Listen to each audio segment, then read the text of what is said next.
Good evening, everyone. Today is June 3rd, 2025, and this is the meeting of the Northborough Planning Board. This meeting is fully remote, but public participation is allowed and available by following the link on the agenda, which is listed on the town website. First on our agenda tonight is the continuation of the public hearing for a common driveway, special permit, and site plan approval in the residential A district for 3, 7, and 11 Reservoir Street, submitted by the estate of Robert Romeo. The proposed common driveway will serve 3 proposed single-family homes. Okay, Lori, do you want to let in the applicants? I can, sure.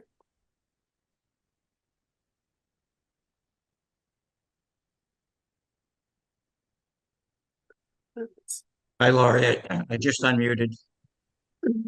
What's Bob Parente? Bob Parente. Hi. Are you the only one that will be attending tonight? Yes, that's correct, Amy. Correct. Okay. So last we saw you was December 17th. No, Um, we had a meeting in February. in I'm pretty sure. February? I think so. I went back and looked at all the agendas and I saw all continuations, Okay. All right. but That could be. Well, glad to see a you all lot, again. you met a lot with the Conservation Commission, right? Yeah, we jumped through some hoops for sediment control. We had actually added another plan. So just to recap, I think, for everybody's memory, this is a proposed 3-lot common driveway. The entrance is about, let's say, 600 feet from the intersection of Crawford Street and Church Street. Let's see, share that screen for us, Larry. Yep. Yeah, like 500 feet, I guess, 500 feet from the intersection of Crawford Street.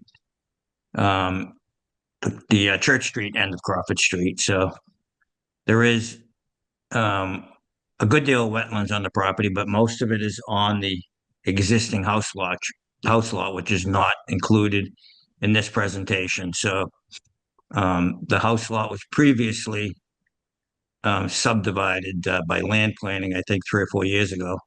And that house still sits on the same lot as previously presented to the planning board. So we have before the planning board approximately 9.9 acres that we would be developing. And according to our land disturbance plan, total disturbance would be about 4.9 acres. So between the detention pond, which we need to control stormwater, and the houses and the driveway, our total disturbed area is approximately half of the total area of the 3 lots. Lot 1 is about 2 acres, and then the other 2 lots are reduced frontage lots, so they have 50 feet of frontage, and they have over 4.5 acres, I think. 4.07. So I think 4 acres is the limit for the reduced frontage lot. So lots 2 and 3 are reduced frontage lots. So Laurie has pulled up the plan here, which shows the limit of the driveway on the left side of the screen, the dash line proposed. So the easement line is 30 feet, and then the proposed pavement width is 20 feet. So up at the end, or the southerly end of the driveway, where the hammerhead is, that hammerhead is proposed so that the fire trucks can turn around and come in, and if there wasn't a fire, they can easily get out of the site. So that is a typical dimensional turnaround for the big fire trucks. Question while you're talking about that. Yep. Will both lots 3A and 2A connect to the hammerhead? Like I don't see the houses on there, so I was wondering, are they sharing the hammerhead? Yeah, so there's a little bit of driveway easement on lot 3A. I think it's Laurie, you just had that area a second ago, Laurie, but yeah, so the limit, a little bit of the hammerhead is on 3A, but most of it is on 2A. The majority of it. But the house, will that be up on the hammerhead? Is that what happens? No, the hammerhead.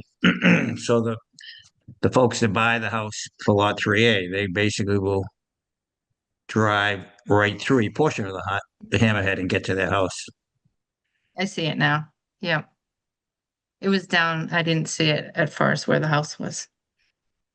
Okay, well, it doesn't show on that other sheet because that's the sheet that goes to the registry of deeds, just the way we prepare the drawings. So conservation wise, we have actually ended up adding a plan. So originally we had an erosion control plan, a profile of the driveway, so that DPW could see the slopes and the drainage and all that. But we actually have added a drawing plan of temporary sediment storage areas, so that's the profile. Yep, that's the profile of the driveway, and the slopes meet the planning board regulations. I think we might be up around 9%, but the middle of the driveway is like 7%, I believe, or vice versa. Conservation agent Vinny now has asked me to add a couple of double catch basins, so he was concerned about potential water going onto Reservoir Street, which the regulation don't really allow. So the first two catch basins in the middle of the driveway are they'll be double graded in a 5-foot diameter versus 4-foot diameter. So that has made some serious help to the drainage system itself. The temporary sediment areas, we're phasing the construction of can we go back to, let's see, so sheet six has the total, a dotted line for the disturbed area, plus it has the phasing line. So in phase one, we'll only be constructing the driveway up to about 300 feet in, I think. Let's see, up to, yep, there's the phasing line there, yep. Just beyond the house for lot one. So phase one, we need to get the big temporary sediment basins constructed right at the beginning so that any construction water will head towards our silt fence and our temporary sediment storage area. So this additional plan has helped a great deal to help me convince Vinny that we have a good solution to store temporary sediment on the site. Laurie had one question later this morning about the water line. So I think originally that either the first, so October and December. So I think we did have two meetings. Yeah. So maybe the second meeting was in December.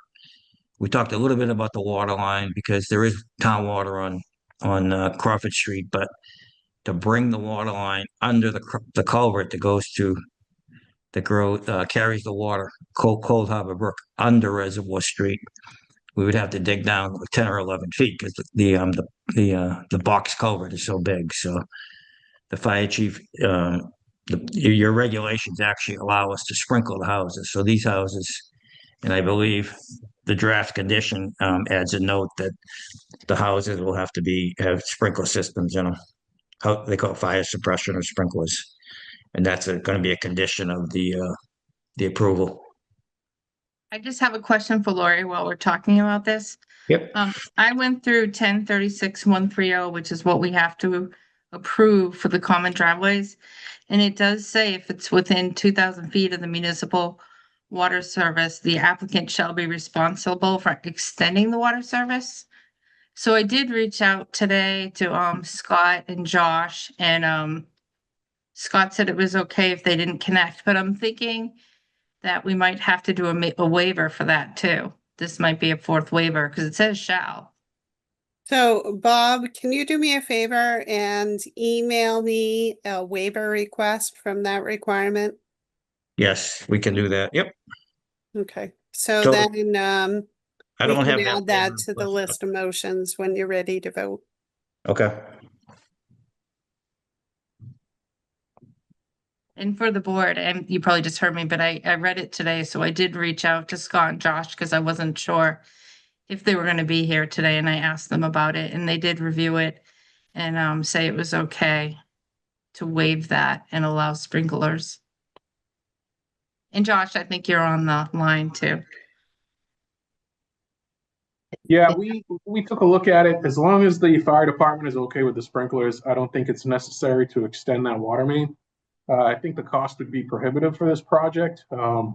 Just dealing with that culvert and the amount of effort that it would take to put a water line underneath it, really would probably be in the hundreds of thousands of dollars. So it would be very, very expensive to extend that water line to this property. Okay, thank you.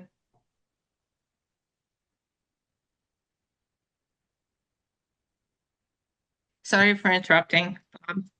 That was Let's fine. see, that's kind of an overview of where we're at. Are there any specific questions to jog the, all the members, or I know we have one new member who can't vote, but Carter, but, I know it's been a while since we've been before the board, but, What I was thinking we could do is bring up Lori's review letter. okay, Because we left off going through her review letter and she had a long list of items on it, okay. so I can share it. Let's see.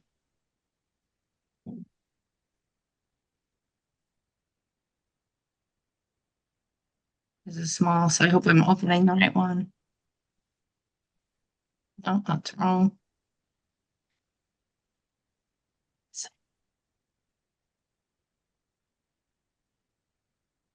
Yeah, I just have to click on the right.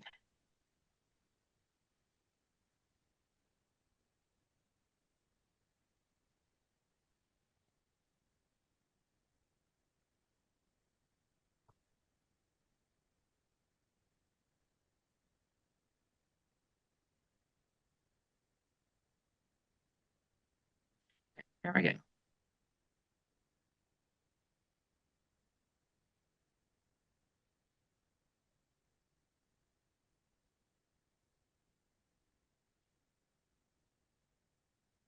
Okay. Does everybody see the review letter? Mm-hmm. The bottom, it says February 25th, Lori sent out 3 different review letters, so this was the 3rd one.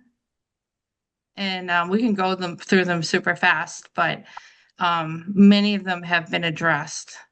So number 1, the comment was addressed.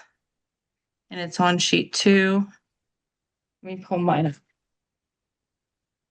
Number 2, it was addressed. Number 3, there was a concern and Lori was looking for deferring to the assistant DPW director, which is Josh. And Josh, you can answer for this one if you'd like. I asked him today and he said it was fine. Yeah, the plan is supposed to, the regulations require 2 lines on the plan showing the left edge of the driveway and the right edge of the driveway. Sometimes these lines are hard to decipher if there's not a big difference between the edges of the driveway. I think what Bob did is he showed the center line of the driveway, and then he added a note about super elevation, basically, which is stating that one edge of the driveway is going to be higher than the other in order to direct the water to the side of the driveway that has the drainage structures on it. And I think as long as we can determine what the center line is, and we know that there's going to be a 2% slope across the driveway, we can get a pretty good idea of exactly what they're proposing out there. So I didn't think it was necessary to have the other 2 lines on the plan. Sometimes more lines on the plan just makes it a little more difficult to decipher. So in this case, due to the scale of the plan, I didn't think it was necessary to have those 2 lines, as long as we had the center line with the note. Okay. Does anyone on the board have a question? Not on that. No? Okay, so the 4th one, it's been addressed. The 5th comment, Lori, you said there were still a couple of locations where the staked wattle is outside of the limit of disturbance. Yeah, if you stop sharing, I can share this at the locations. Okay, hope I can find my way back here. Mhm. All right, let's see. They're pretty minor, but I just wanted to call attention. So if you can see my arrow, Mhm. so the red dotted line denotes the limit of disturbance.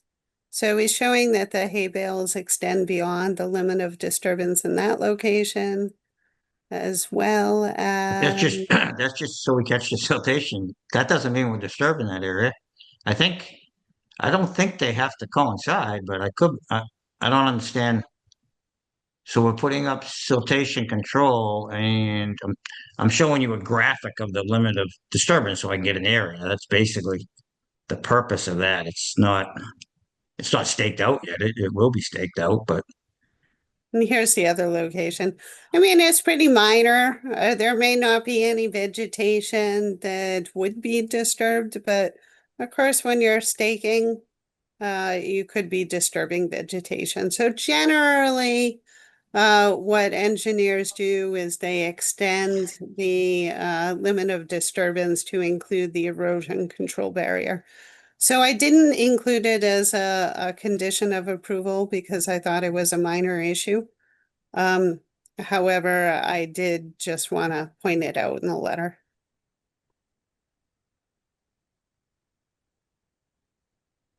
Okay, so you don't feel it's not worthy of anything, yeah, I don't think it needs to be a condition. okay. So we'll bring this back up. That was number 5. Number 6 was addressed by the latest plan. Number 7, it called for a minimum standard of 33 feet. They've requested a waiver. I did ask Josh as a town engineer if if there's a problem, if we waived it to 30 feet. And he didn't have a problem. Yeah, I don't think it's an issue that it's 30 feet instead of 33. The pavement area is also, fully inside that easement, so I think it's not an issue. Okay, thanks. But you did mention if there were more than 3 houses, it could be. So in the future, if we did get a common driveway and they asked for a waiver, it's probably always best to ask you. Yeah, Or an I would say if this was if there was 10 houses up there, the amount of traffic would be, a lot, it would be increased a lot. So you would want a wider road that's safer. I think with the 3 houses there, I think the 30-foot easement is plenty. And I think that the width of the roadway is also sufficient. Um, I don't foresee too much traffic going up and down. So. Okay, thank you. Alrighty. So number 8 was addressed. Number 9 was addressed. Number 10 was addressed. 11, I made that a condition of approval. It's now 4A in the draft decision. okay. And then number 12 is also a condition. Oh, number 12 is talking about the plants. Um, So that was addressed in the plan. that was addressed. Okay. Number 13. Oh, is the plants.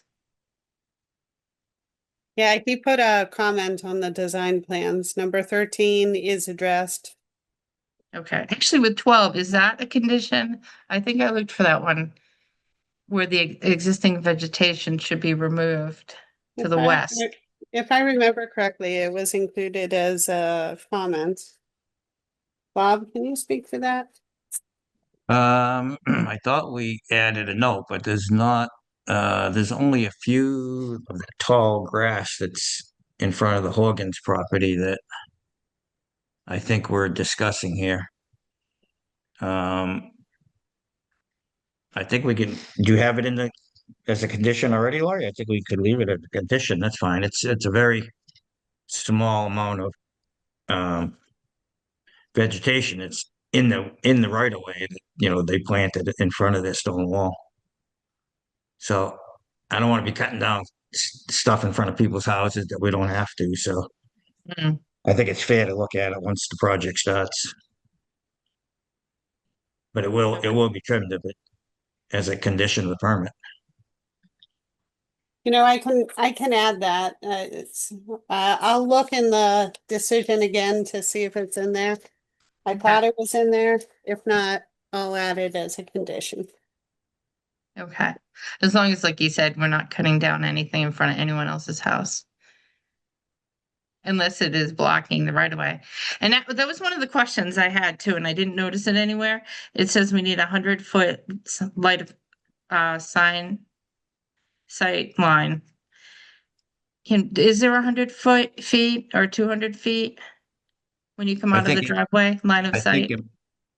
there's over 200 feet of line of sight, but I think the comment was that Laurie was looking for some topography to the west of the property, and I added a little detail of that to, I think, the grading plan. So that item has been addressed. Should be on the grading plan. Okay, And we have, but site distance is over 200 feet. So that Okay. comment is more a drawing comment than site distance. If okay, I, Yeah, he put on sheet number 2A. Oh my gosh, I got a small version of the plan and I need reading glasses. I or got the- magnifying says- glass. 215 feet, looking towards the left. And I just can't read the other number. 'cause 400, it's small. 400 feet going the other way, going to the east, Laurie, 400 feet going down towards Okay, Crawford. thank you. Okay, I thank do you. have a big set here laying down in front of me. Okay, thanks. You're welcome. So number 14 talks about a street light. And it's not really a street light, right? When I first read that, I'm like, oh my gosh, you don't want 20-foot high street lights because I know in my neighborhood we have no lights, so I wouldn't want big lights out in the woods. So these are more like driveway lights. How Correct. tall are they? So I had emailed a detail of a proposed light that Laurie had liked. I don't have it in front of me, but I think it was 12 feet high, 12 or 13 feet. I think I have it. Yeah, I think it was like 104 inches, it said. Let's see.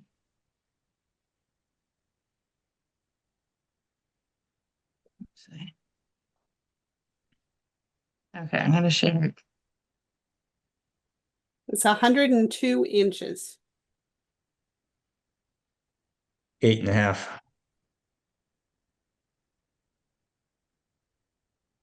Okay. Now with that, because So that would looks sit like on- that it's would- not. That would sit on the concrete base. So the base might be 6 inches off the ground. So Doesn't look like it would be dark skies compliant. Do you think so, Lori? Wouldn't that shine out? I just don't want anything that would be on the driveway that would be shining right into the neighbor's window if it's on the driveway. let's see. I think you asked for 3 of them, Lori, one at the top, one in the middle, and one at the street. Yes, and I added a condition of approval that says it should also be added at the end of the cul-de-sac. Right, so that would be at the top at the hammerhead, Correct. and then one in the middle and one on the street. Yeah, I think I Yeah. have two right. I have two right now. Uh, I have one in about 20 feet and then one about 280 feet up the driveway. So maybe one about 500 feet up would be good. Okay. I think I saw the neighbors on the line. I don't think they've raised their hand yet, but it's not beside their property where it would shine into their house, is it? Like, are these on all night? Um, that's a good question. No, I don't think they would need to be on all night. Mhm. So if we had three, each house could have a switch for it, I guess. Or good question. Right. Does anybody on the board have any concerns, or do you want to talk about this when we get to the conditions? This was one of the conditions. Bob, I'm looking at the profile plan and you're Okay. showing three lights. So then there would just be one added at the end, so that would be a total of 4. Oh, yeah, you're correct. 3. Yep. And now there's 4. The 4, Total of if we 4. add one, it would be 4 total, correct. And they're pretty far from the Logan property. I mean, lot 1A is over 200 feet wide.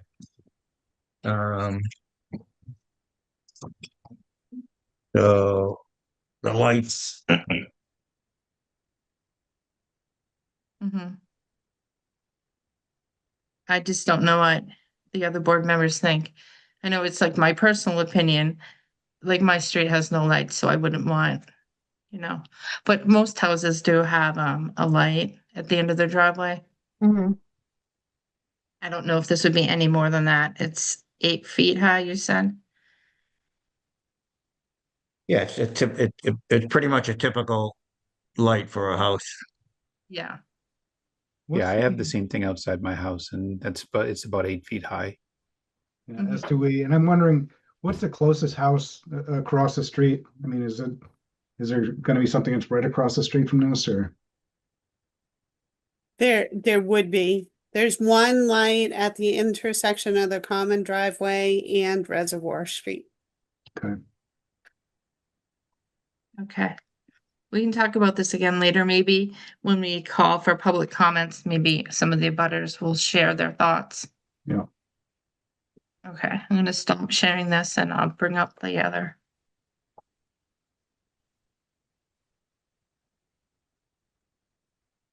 To find my way back. Actually, I don't think I have to stop sharing, right? You can switch back and forth.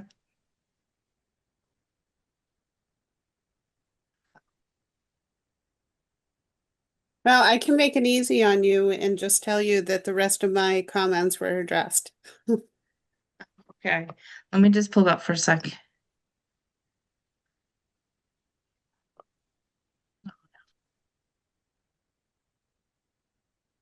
I did include a condition of approval regarding the homeowners association, as well as the fact that there shall be no occupancy permit until the driveway is 100% complete, or alternatively, the applicant can submit a performance guarantee, which covers 100% of the cost of the remaining work plus a 20% contingency factor.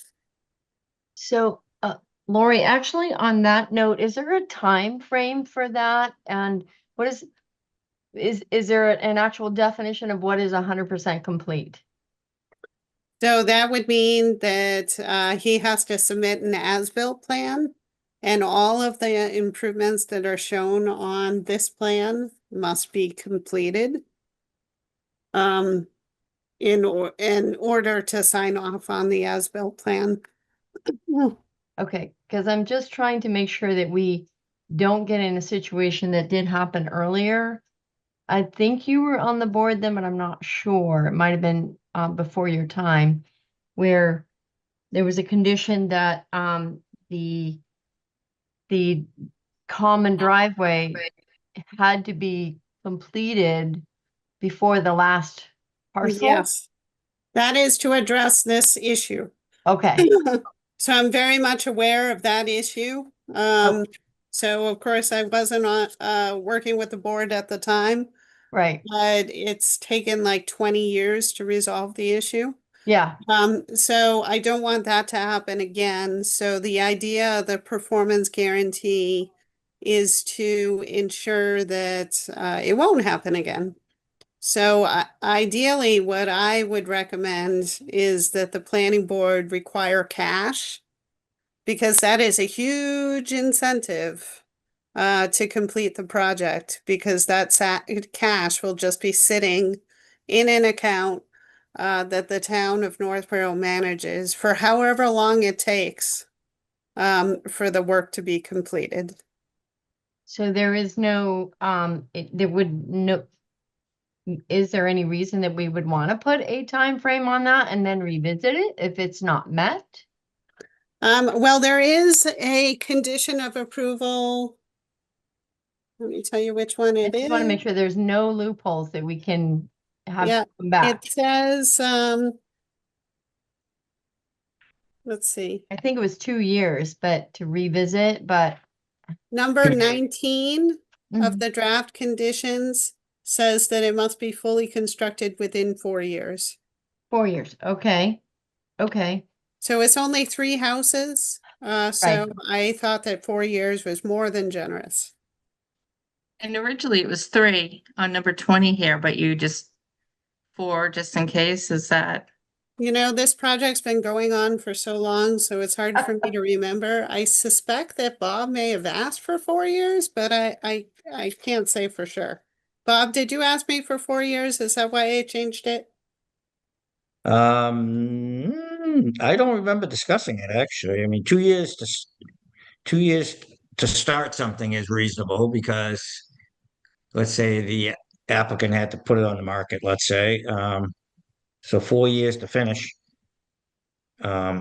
is reasonable. I mean, as long as there's a bond, um, but I guess 2 years after it can start a construction would be reasonable also. So what you really want, you don't care if somebody doesn't start it for a year, but once they start, you want to get this thing done. So It's 4 years from the date of approval. So 4 if years it from just date of approval, languages so for 2 years, yeah. then they only have 2 years to construct. Okay. Okay. Well, that makes some sense. So that makes good sense. Regarding And that cash bond, though, Laurie, so typically the builder doesn't want to put the final coat of pavement down until that last house is, pretty well finished. Doesn't have to be 100%, but they don't want trucks driving over the finished pavement. that, So that is fine. I That is think fine. So the then you applicant, just put up a cash performance guarantee for the top course of pavement. And then you can get that occupancy permit for that final lot. And that needs to be done within a 4-year time period, because again, I just don't want to run into that situation where the top coat was not put on for well over, I think it was 10 years, 12 years, and by then the road had degraded to the point where we had to kind of redo a whole road. yeah, I've seen that on other projects, but it really depends on the builder. It's a builder developer question. But so Right. to limit it is a good idea.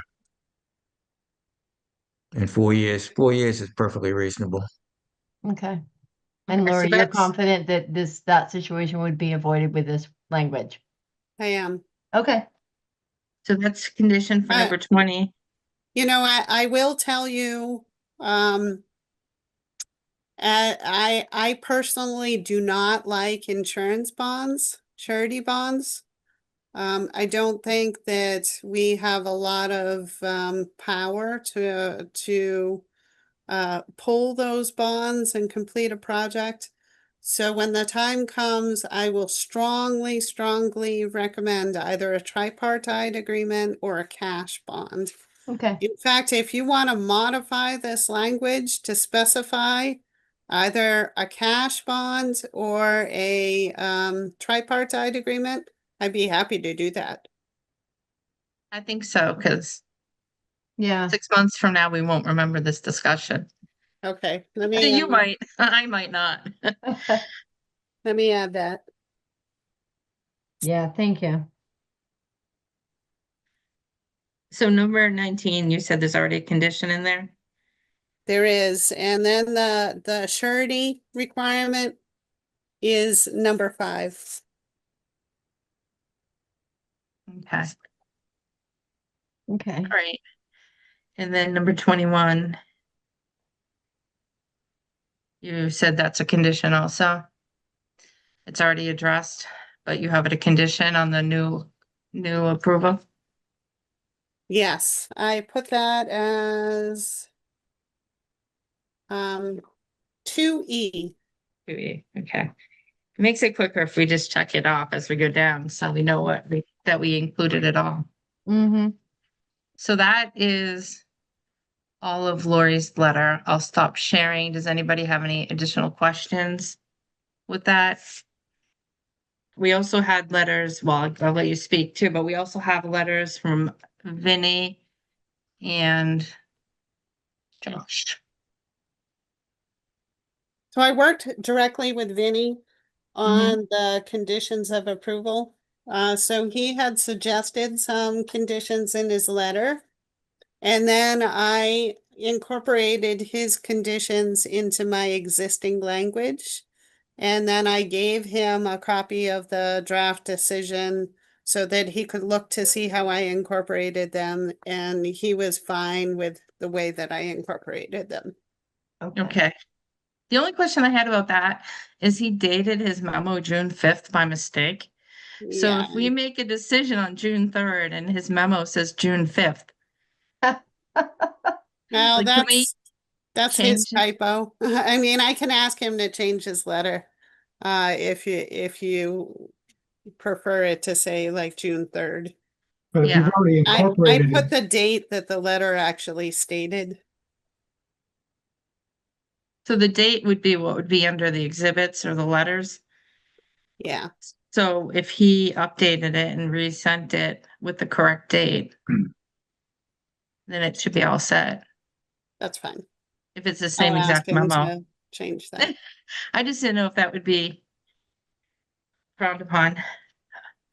I So think then it's- Josh, I don't know if you mind speaking to your letter. Josh sent out a letter in November and December. And I emailed him today to ask him if he was concerned about anything else or if the applicant had satisfied all his conditions. Yeah, I went through the letters, both of them from November and December. It appears that everything has been satisfied. A lot of the issues were related to drafting. And you know, there was a lot of information on the plan, and I believe that Bob had added some extra sheets so that they weren't so dense. And besides that, everything else has been addressed, all the issues that I had been mentioning. Okay. And I also work with Dave Parente, the fire chief, to make sure that he was happy with the condition of approval. So No I- relation, no relation. Parenti, yes. It's spelled the same. Amy pointed out in the draft decision that I mixed up your names. So I had Oh, one of you with the I and the other with the E, and it was reversed. So Oh, I it was, did okay. that. So that is condition confusing. of approval has been approved by Dave Parenti, and I believe I sent you an email to that effect. Yep. Okay, so it sounds like all of the staff have had all their concerns answered. And does anybody on the planning board have any further questions before we go to public comments? Nope. No, that I was do the only not. one I had was the driveway issue.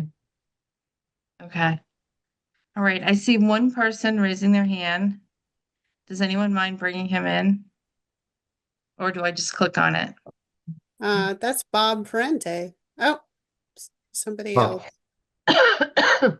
I Hello, I So Bob- lowered my hand. Yeah, bringing I in think the I raised it Hoagans. before to make sure I was recognized. Okay, Mike so Mike, and Tracy Horgan are on. okay. Yeah, Hi, this please. is hi, this is Michael and Tracy Horgan. We're at 17 Reservoir Street. I just wanted to make a comment. You asked for some input too on those lights.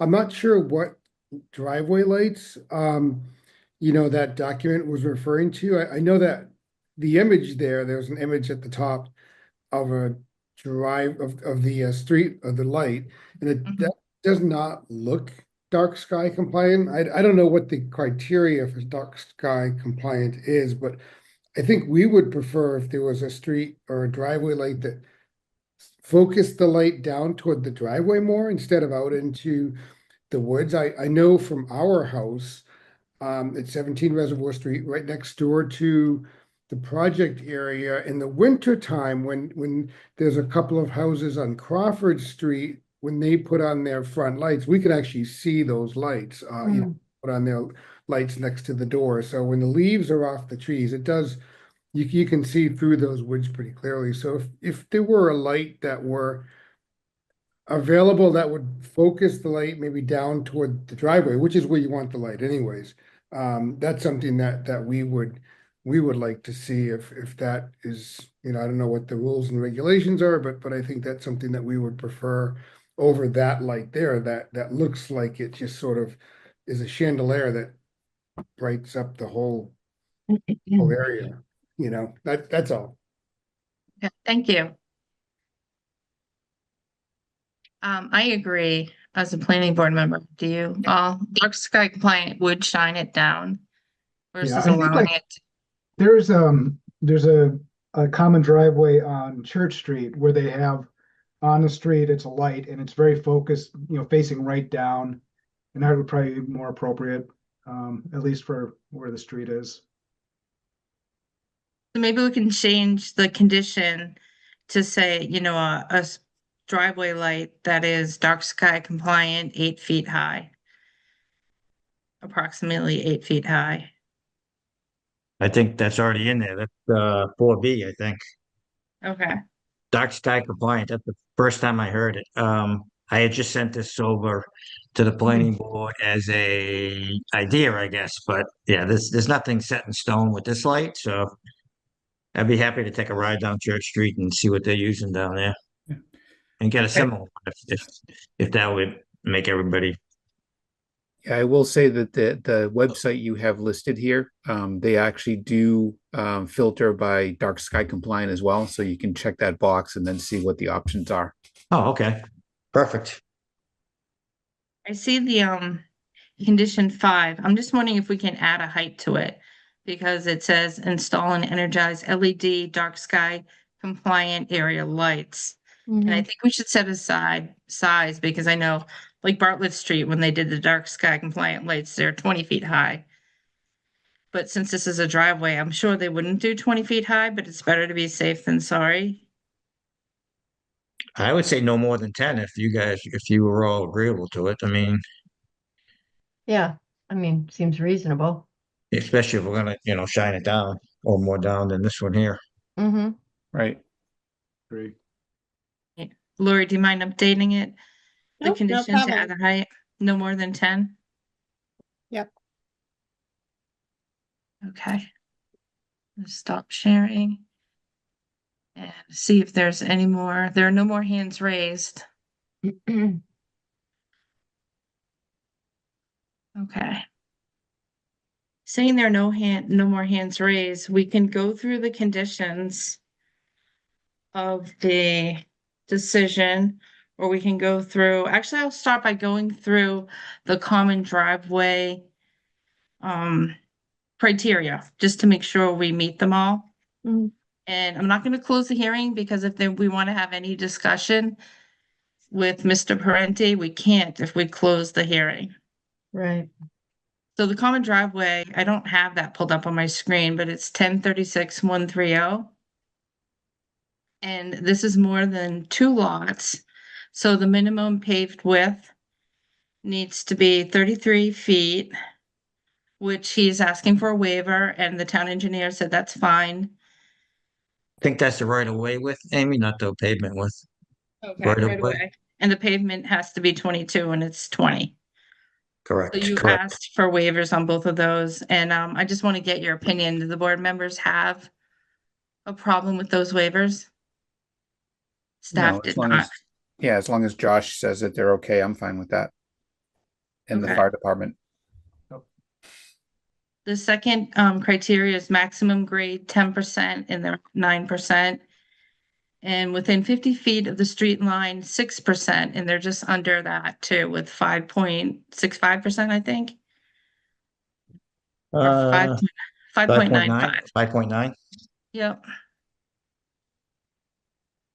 So, they do fall underneath the criteria. And so then they're okay with number 2.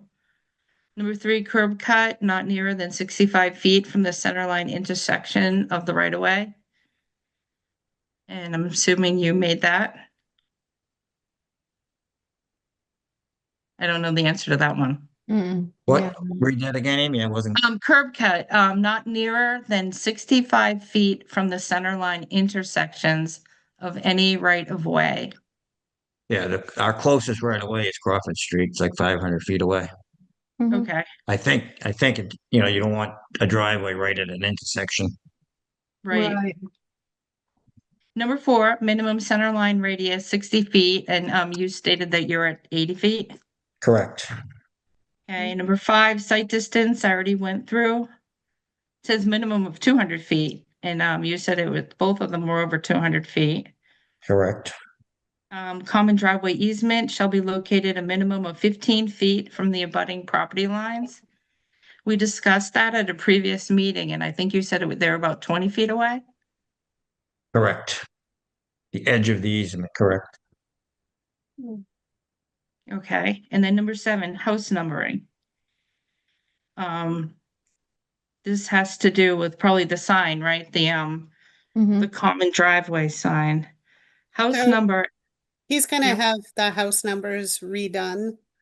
So of course, you folks are asked to approve the name Romeo Common Driveway. So if that is the name that you approve, then the houses will be renumbered so that they will have Romeo Common Drive addresses. okay. Okay. Maybe while we're at this point, do I have a motion to approve the name Romeo Common Driveway? You Or don't can't, do it you now. can't do that until after you close the public hearing. But you Okay, can take a straw poll. all right, I'll take the straw poll and I'll add it on to my list of motions. Does anybody have a problem with Romeo Common Driveway? Mm-mm. You're not. Can I ask a question? Sure. Um, why did you pick the name Romeo? The Or- land's been in the Romeo family since 1964, I think. Nice. And Yeah. 3 of the lots, actually 4 lots, so I needed a name and that seemed appropriate. Yeah, thank you. You're welcome. You're welcome. So the owners, do they know it's Romeo Common Driveway? Because They they do. still own it, right? Yeah. Yeah, they still own it. Yep, still in the estate, basically. Hmm. And I did put that as a condition of approval as 4A. Okay. So Laurie, would it be crazy to say there could be 3, 7, and 11 Romeo Drive, or I don't, I think the assessors created the lot, the house numbers for these when the approval not required plan was. I'm just trying to get ahead of what you're Yes, thinking. You're thinking of that's something, correct. but Yep, so so they'll have to renumber these lots. okay, So they automatically do it when an A&R plan is approved. But now that you're doing a common driveway, they have to be renumbered. okay. Okay. So now if I go down to part B, it talks about the design of common driveways shall assure adequate safety for emergency vehicles, water service, including hydrants and adequate drainage, surface water, and turnaround in all seasons by emergency vehicles. And the applicant has been working with conservation.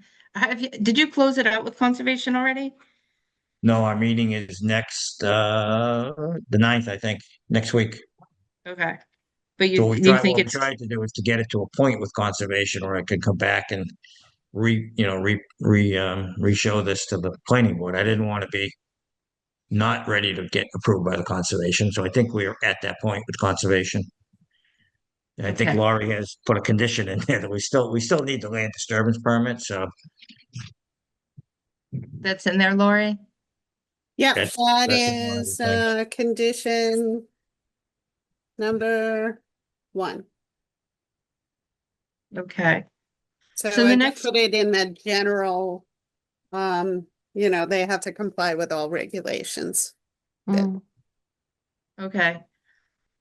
So the next part, it talks about the proposed common driveway, if it's located within 2,000 feet of municipal water service, they have to run it, and we just discussed that they're gonna need a waiver from that. So before we vote on it, Lori, does he have to email you the waiver?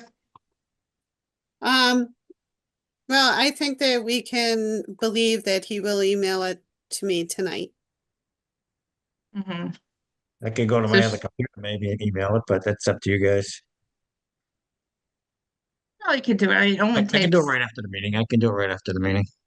yeah, or we can take like a 5-minute break and you can send it just so we have it. Okay. It's a waiver from 1036-130B1. Can you say that one more time, Amy, for me? Sure. 10-36 Yep. -130 Yep. B1. B1. Okay. Yeah. And that's the subdivision rules and regulations. mm-hmm. Correct. And it's probably B1 and 2 because number 2 relates to 1. If you have a water line, you need 8 inches and you need 1. So it's 1, 2, 3. All right. So B1, 2, and 3. Mm-hmm. Well, probably he could just say 1036-130B. And Well, B that number would 4 be has the to do with entirety, turnarounds. the So B- entirety of B. We don't want to waive all of B because No, B4 has to do with the turnarounds and the hammerheads.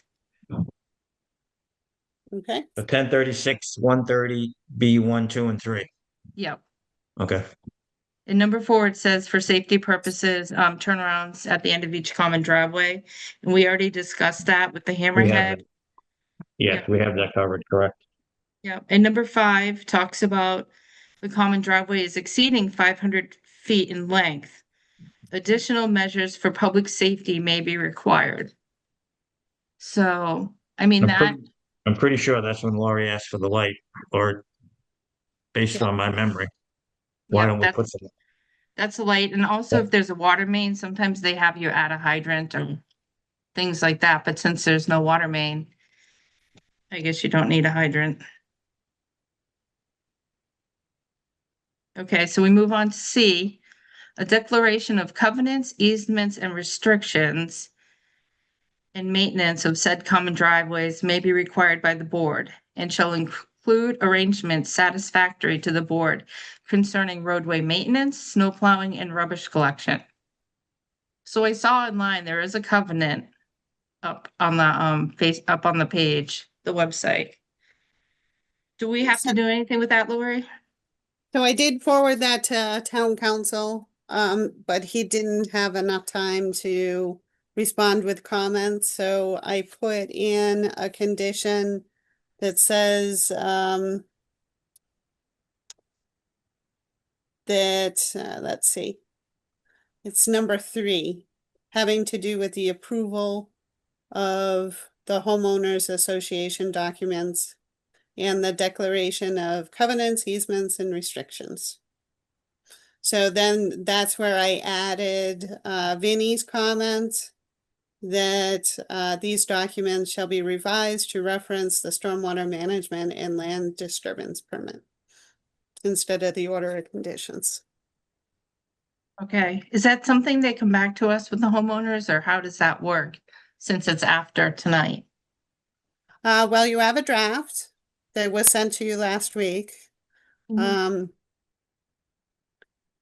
Typically, it's because this isn't town property.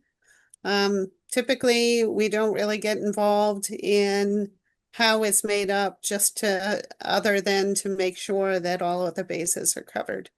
But if you folks want revisions, you can certainly suggest them. Typically, town council will require some revisions. So, but that could be done as an administrative function once I get that from town council. So right now it says that they have to get approval. Oh, the condition says they have to get approval from town council or Yeah. from the planning So, board. so if you folks have comments, you can email those to me anytime after this meeting. And then I will forward those comments as well as town council's comments to Bob. I didn't see I read the covenant. I didn't see the homeowners. But does that include the clean out of both of the water? They're not retention basins. What Basins. are they called? One's an infiltration basin and one's a detention pond. The little one at the front's a detention pond. Okay.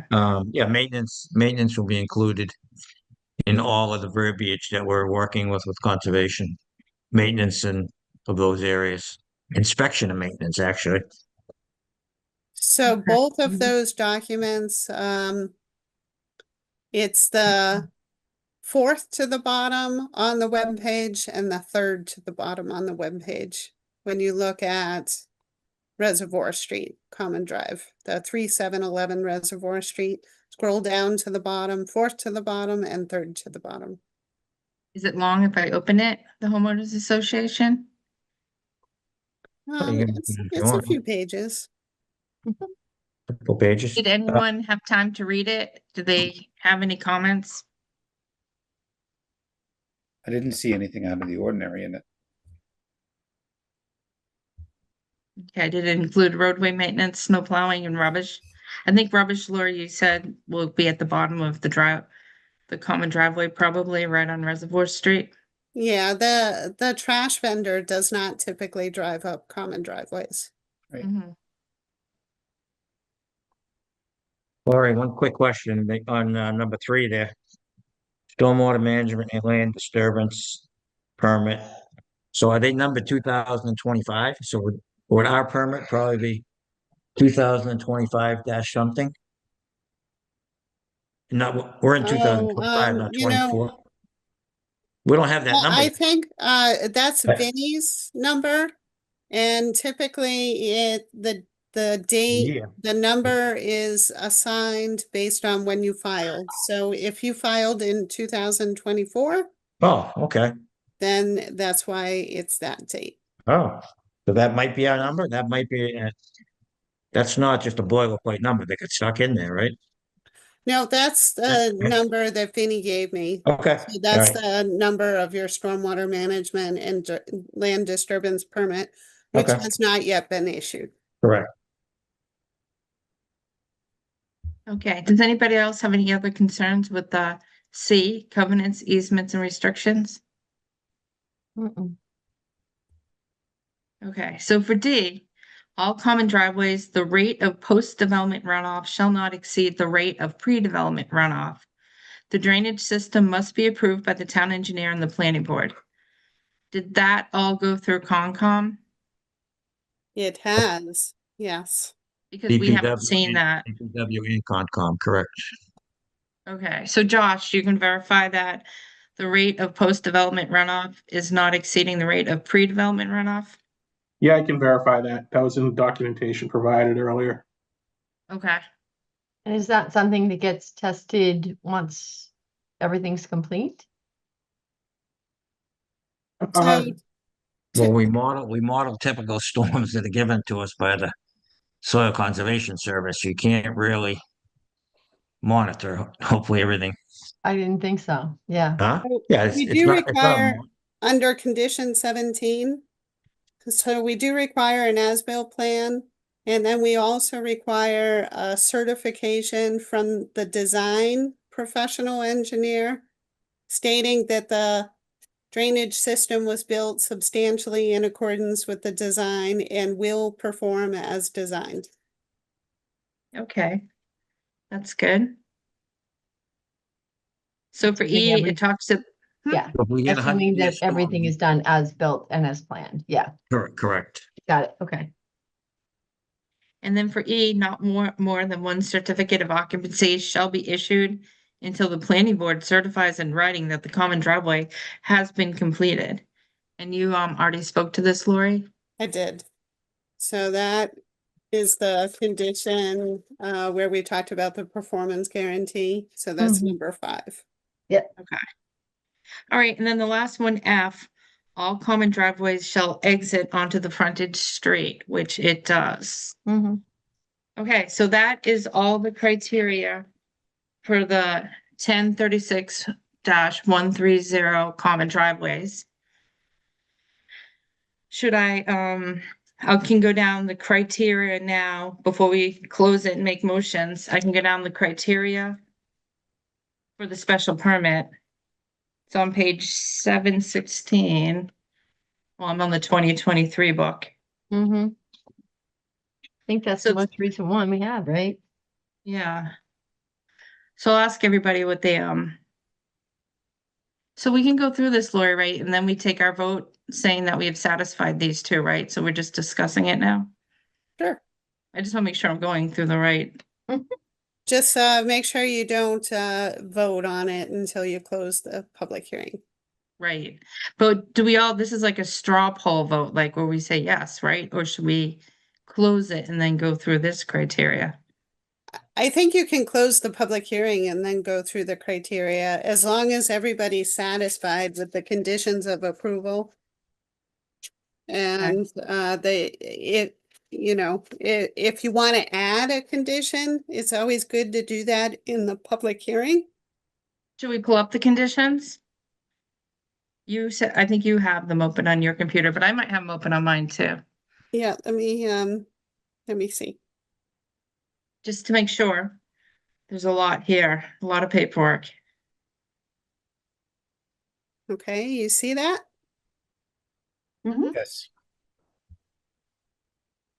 Okay, so the red ones are the ones that came in late today. And if you want me to pause on any particular condition, I'd be happy to do so. Otherwise, I'll just slowly go through them. Did everybody have time to read it? Because that's another thing, is that we could leave the hearing open and vote on it at our next meeting, because you hate to rush if you think something's missing and you want to read it. Because once we vote, we're done. I got a chance to read it, but Yeah, I went through it. Did I? Okay, I went through it too. I just want to make sure, because that's always an option. Sometimes we don't want to rush through it and then have regrets.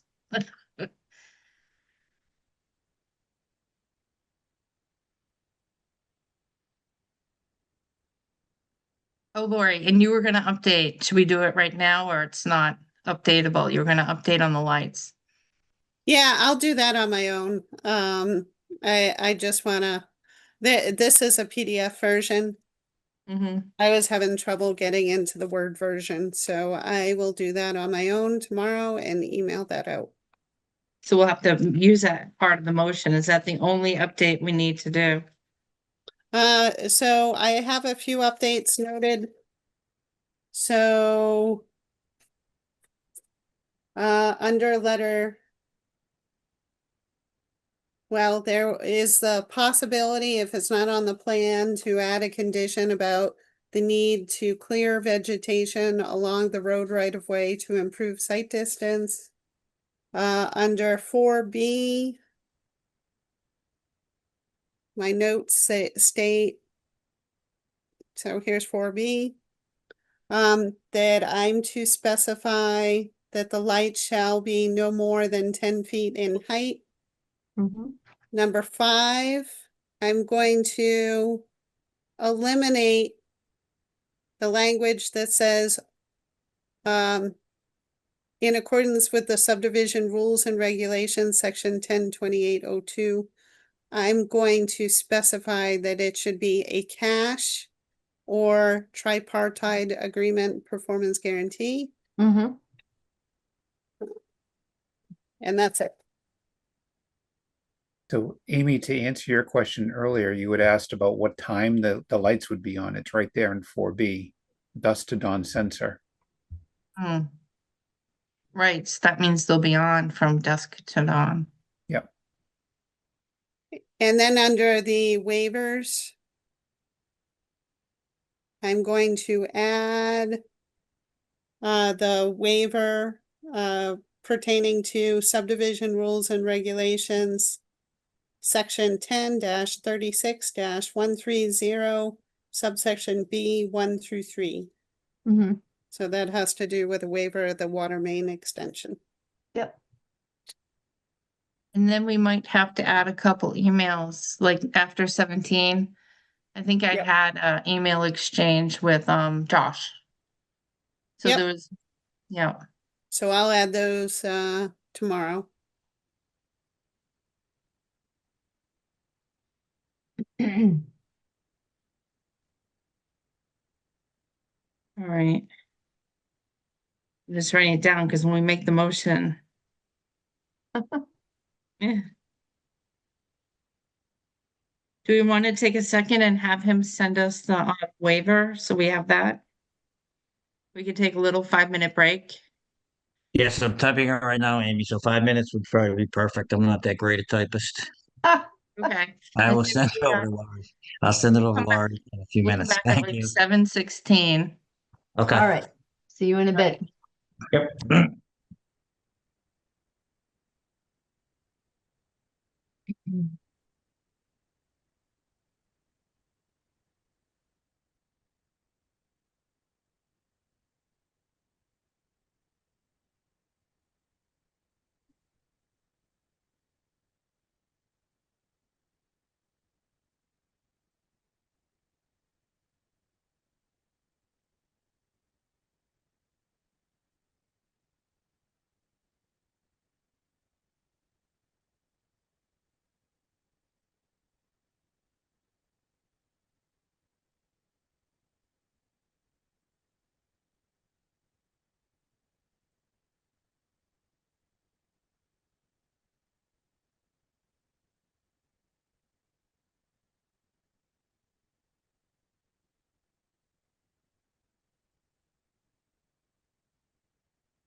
Need some help?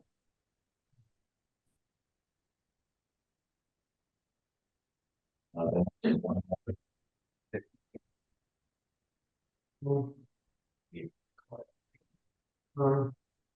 well, you got a 5-minute break.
I like your glasses. Millie. Oh, thank you. Uh,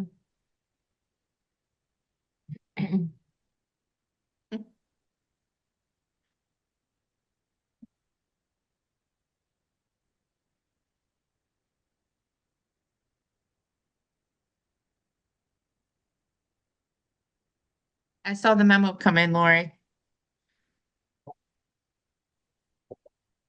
So I guess we're good. Yes.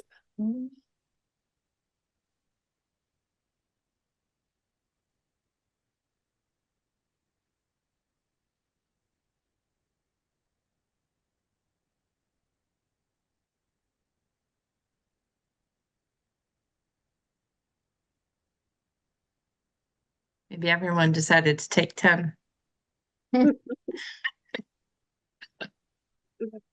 They escaped. Somehow I lost my pen in that short period of time. I gotta go find it. That email come through, Lori, for you, okay? Yes, thank you, Bob. You're welcome.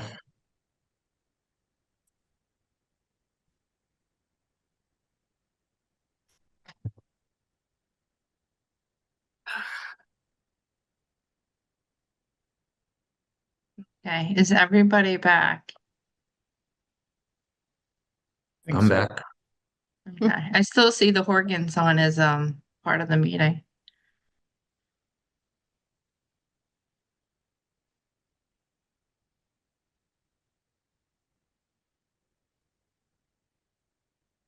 Okay, well, it looks like everybody's back. So we'll continue on. I did see the memo come in with the waiver from the applicant, so thank you very much. And so I guess now, if nobody has any more questions, we can move to close the public hearing. I'm gonna check in the audience one more time, make sure there are no hands raised. I see Mike and Tracy Horgan have their hand raised, so I'm gonna call on them.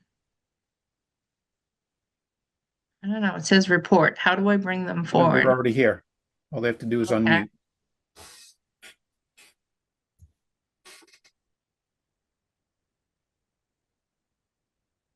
Okay. I hello? only have, okay. Yeah, so just real quick, I know, I don't know where. State your name and address again, I'm sorry. This is Michael and Tracy Horgan, 17 Reservoir Street. The question I have, and just maybe just some clarification, I know previously there was a public hearing on the scenic roads. There was something about rebuilding the stone wall and some other things that were discussed during that part of this project. Does that come out in these conditions, or is that a separate list of conditions? I'm not sure how that public hearing relates to this and when all of that would come out, or how that would come out, in conjunction with what you're discussing tonight. Or do you want to answer? I know what. Sure, sure. That was a separate decision that was rendered a couple of months ago. So there's no need to replicate those conditions here because they are already memorialized in that decision. Okay, Okay, any more questions? Or you're all set? Okay, I guess he's all set. All right, so hearing no more questions, do I have a motion to close the public hearing? So moved. Okay, first by Bill, second by Millie. Roll call vote. Millie Milton, Aye.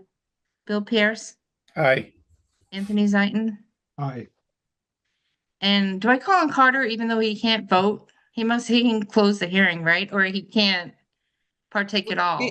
Yeah, he shouldn't partake at all. Okay. And And the Amy, reason being that he missed 2 sessions of the public hearing, so he's not eligible to vote. You're only eligible to vote if you miss 1 session of the public hearing. Mhm. Yep, okay, and I'm an aye. So the hearing is now closed. The first thing I'll do is, we already talked about all the criteria for the common driveway and everybody is all set with that. So I'm going to go down the criteria for the site plan. It's on page 716 in our books. So the decision criteria. Given the location, type, and extent of the land use proposed by the proponent, the design of the building form, location, egress points, grading, and other elements could not be reasonably altered to reduce clearing and grading on the site or reduce the volume of cut or fill, the number of trees, the length of removed or altered stone walls, the area of wetland vegetation displaced, the extent of stormwater flow increase, soil erosion, or threat of air or water pollution. Any comments? Just the fact that there's no building that we're actually approving on this at this point? Hmm. Does that, Well, I think we reduced clearing by doing 1 driveway versus 3. So I think that, the driveway is what's being built. right. The condition or the criteria just covers all bases. But Okay. are you okay? Mm-hmm. It's mainly reduced clearing and grading on the site. Right. Yeah. Is everybody okay with that one? Yep. Yep. Okay, number 2, reduce the risk of groundwater contamination from on-site wastewater disposal systems or operations on the premises involving the use, storage, handling, or containment of hazardous substances. There shouldn't be any hazardous substances here. Right. Okay. So we'll go on to 3. Improve pedestrian, bicycle, or vehicular safety, both on site and egressing from it. Well, there's going to be a light at the bottom of the driveway, so that might help.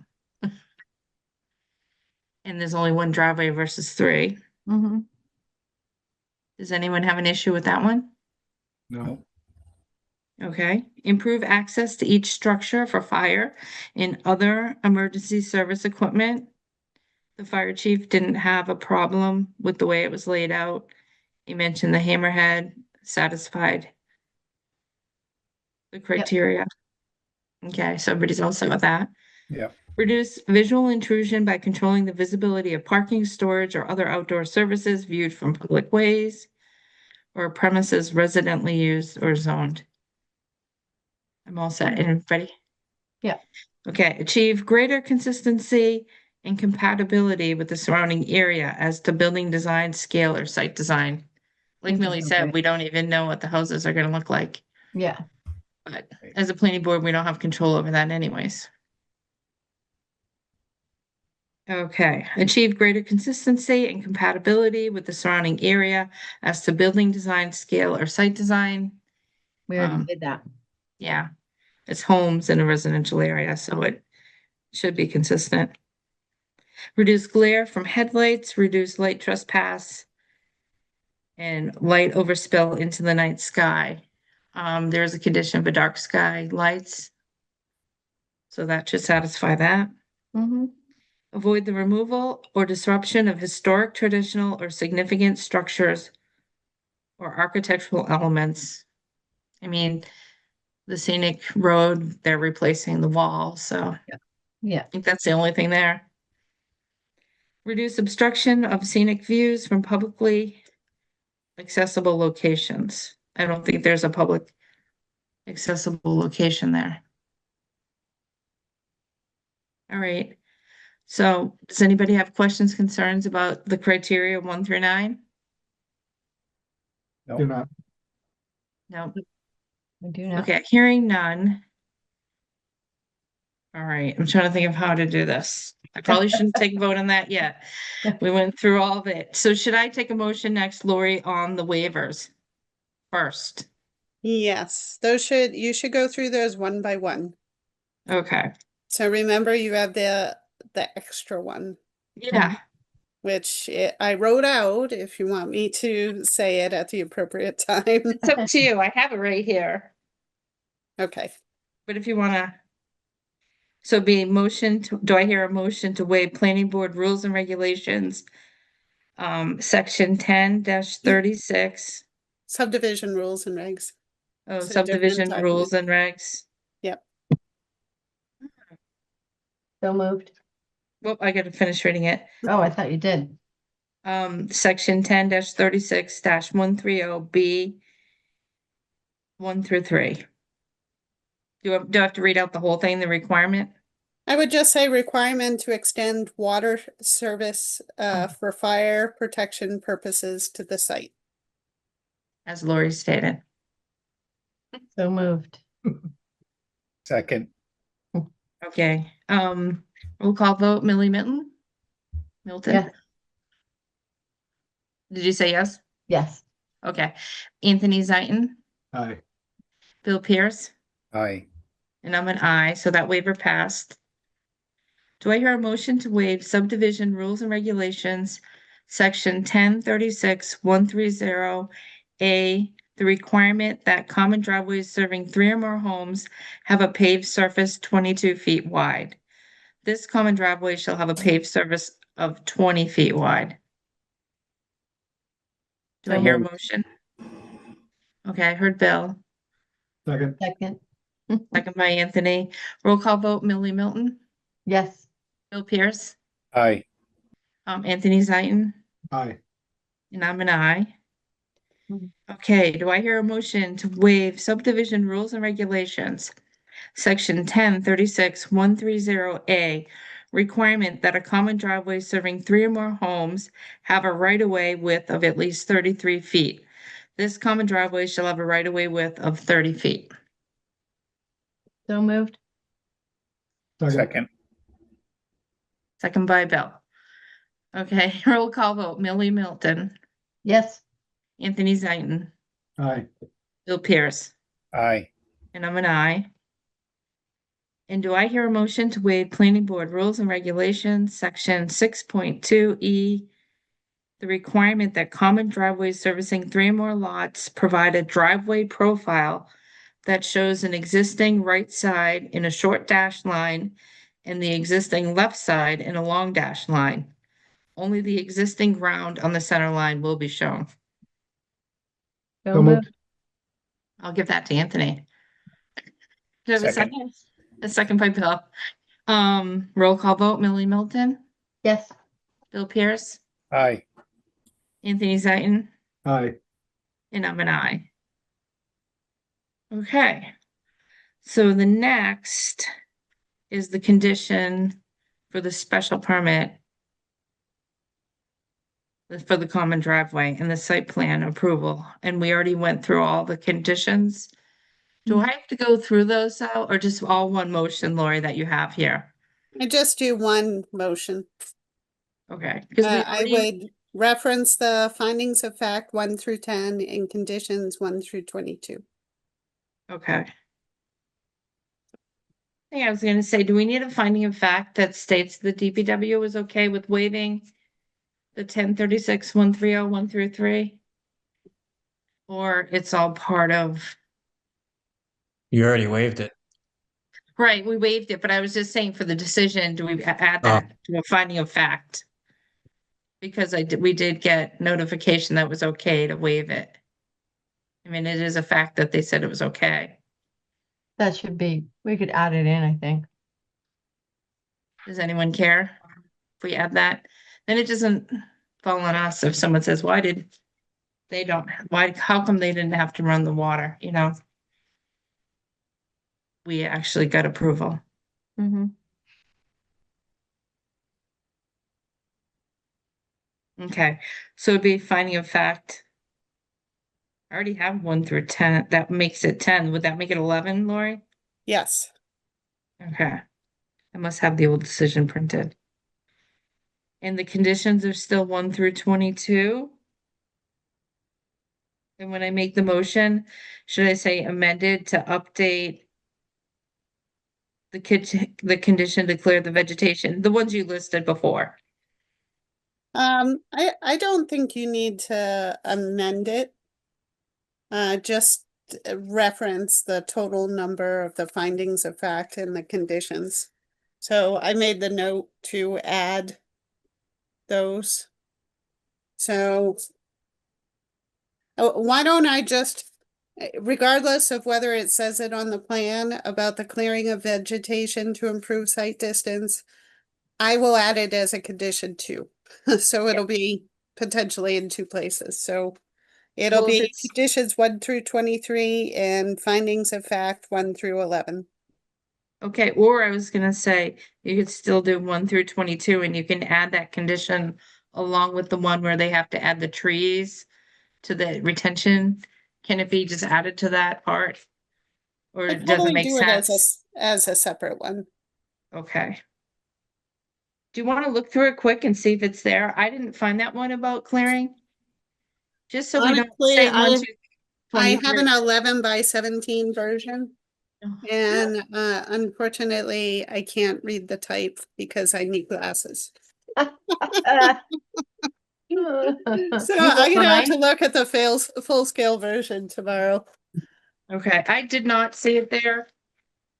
I tried to look for it, but if it's in with something else. So I'll just say 1 through 23. But what if you find it? It won't hurt to have it in 2 places. Okay, It will just make sure that the sight distance is improved if necessary.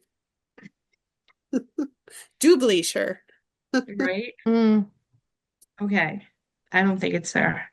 Do I have a motion to grant a special permit per section 7-10-020 and site plan approval per section 703050A1D to allow a proposed common driveway on the subject property located at 3, 7, and 11 Reservoir Street, subject to the findings of fact 1 through 11 and conditions 1 through 23, including the changes that Lori mentioned oh, move. previously.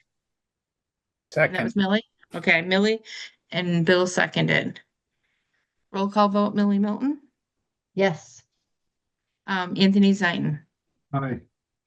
Bill Pierce, Aye. and I'm an I. Do I have to call on Carter and he abstains, or? Yeah, Carter, why don't you just abstain? I Carter abstain. Brandon, okay, and I'm an I.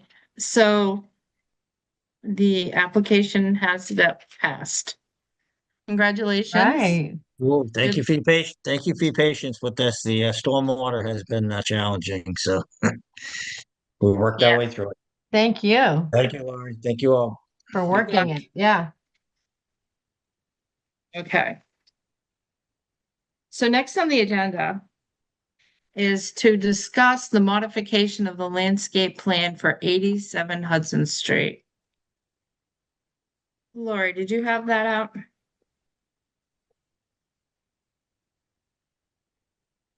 I do, just bear with me a minute.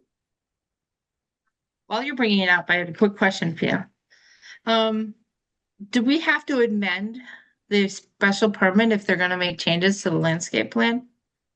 It would just be a letter, essentially to the applicant and the file. So it wouldn't be a formal amendment. It would just be a letter saying that you agree to the changes to the landscaping plan, if that is your decision.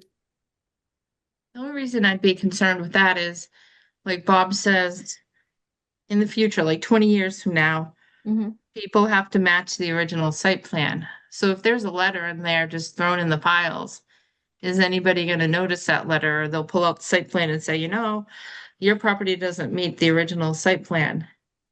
Well, Yeah. they're gonna submit an as-built plan. So the as-built plan will reflect whatever decision is made tonight. Is it because it's minor? Because most changes, we would have to amend the special permit. It's a minor change, correct? Okay. All right, so I have pulled up all the various documents, so let me just share my screen. And did they get a special permit on this 3 years ago? Yes, it was, I think, probably the first project that I was there for. Okay. And they've been working towards that plan, but they're modifying it. Yes, and Yeah. we have a couple of folks in the audience. Okay. So let me promote them. So we have Tom Reardon and we have Michael Grossworth. I believe Michael is the landscape architect. All right. Welcome. So Tom, will you be the one presenting? Yes, thank you. Good evening. My name is Tom Reardon. I'm with Reardon and Company. I'm representing the owner, Ken Bishop. Michael Grossworth is with WDA. He can answer your technical questions, but I want to give you a little update as to this project. The structure itself is about 95% done. The rough grading and so forth is about 80 to 85% done. And we are about to begin the landscaping. And we went out to bid and we got some comments from the 4 landscape contractors, and they all expressed a concern about the viability of the ornamental plantings in this rear bank behind the duplex. So originally there was, you see that banding with the hatchwork. This is the original plan. It was to be mulched with 600 junipers, 71 black chokeberries on the upper edge with 6 black viburnum interspersed. And their concerns were the amount of labor, water, attention, etc., to establish this and maintain it for a long period of time. They thought that a more appropriate treatment would be to use a jute backing on the slope, which is 30 to 40 degrees, and use a hydroseed wildflower mix. Once that gets established, it's a perennial, doesn't need excessive watering. It blends in well with the vegetation behind this bank. It's better for pollinators like bees and butterflies. And we don't know what the ultimate status of these 2 units would be, whether they're going to be rented or sold. And we thought putting the burden of maintaining this bank on new owners might be an additional detriment to getting it well established. So that's why my client asked me to come before you to see if you would consider allowing us to change the banking to a wildflower mix I might also point out that it is behind the building. We're Mhm. not changing any vegetation that's proposed in the front or the sides. Everything is going to remain as originally approved. So this is just the rear bank. I believe we have a photograph of the existing bank. Nope, this is the existing conditions. So you have this about 20 to 25 foot wide sloped area behind the duplex, and then you have some low growth and then the tree line. And this other image is what a WDA put together to give you a suggestion. So you have a band of lawn directly behind the units, and then they have the wildflower, and then you have the undisturbed area. So that's what we're proposing. Okay, thank you. So can you just point out on the site plan, just with your pointer, what is being removed? It's just the row behind? No, the whole area that has the hash Okay. marks, Yep. All right, I just That want to make is sure that was that is it. the area that would have been junipers. The upper band would have been the chokeberries and the viburnum, and then it would have been mulched. Okay. Lori, do you have any comments or concerns? I don't think that their request is unreasonable. The slope treatments that I typically see in residential applications are wildflower meadows. When you're talking about a slope that is this steep. Of course, it's really not possible to mow the slope. Hmm. And you want to ensure that you have, you know, a stabilized area. It's not going to erode. So in my opinion, the wildflower meadow makes sense. Is the It's gonna be slope, really difficult to maintain this area with the junipers and all of the shrubs. what is the slope? I'm just curious. Is it 2 to 1, 3 to 1? It's 40 degrees. It's about 2 and 5. Hmm. Okay. Does anybody else on the board have any questions, concerns?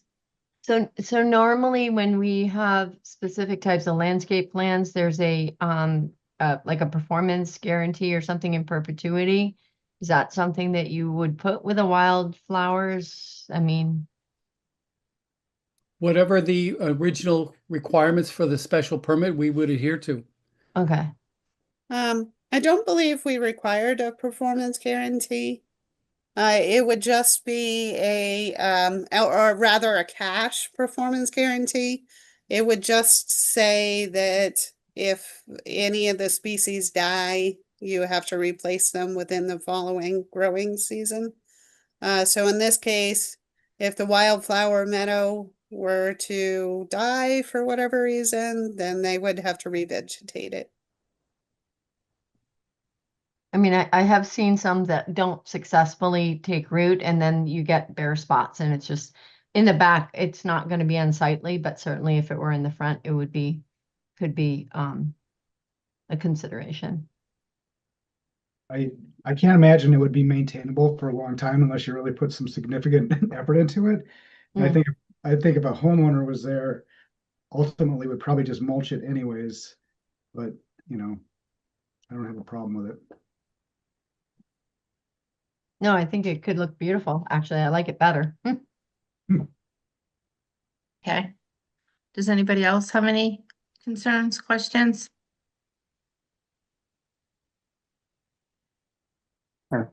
Okay. It's like, how obviously different is it from the lawn area?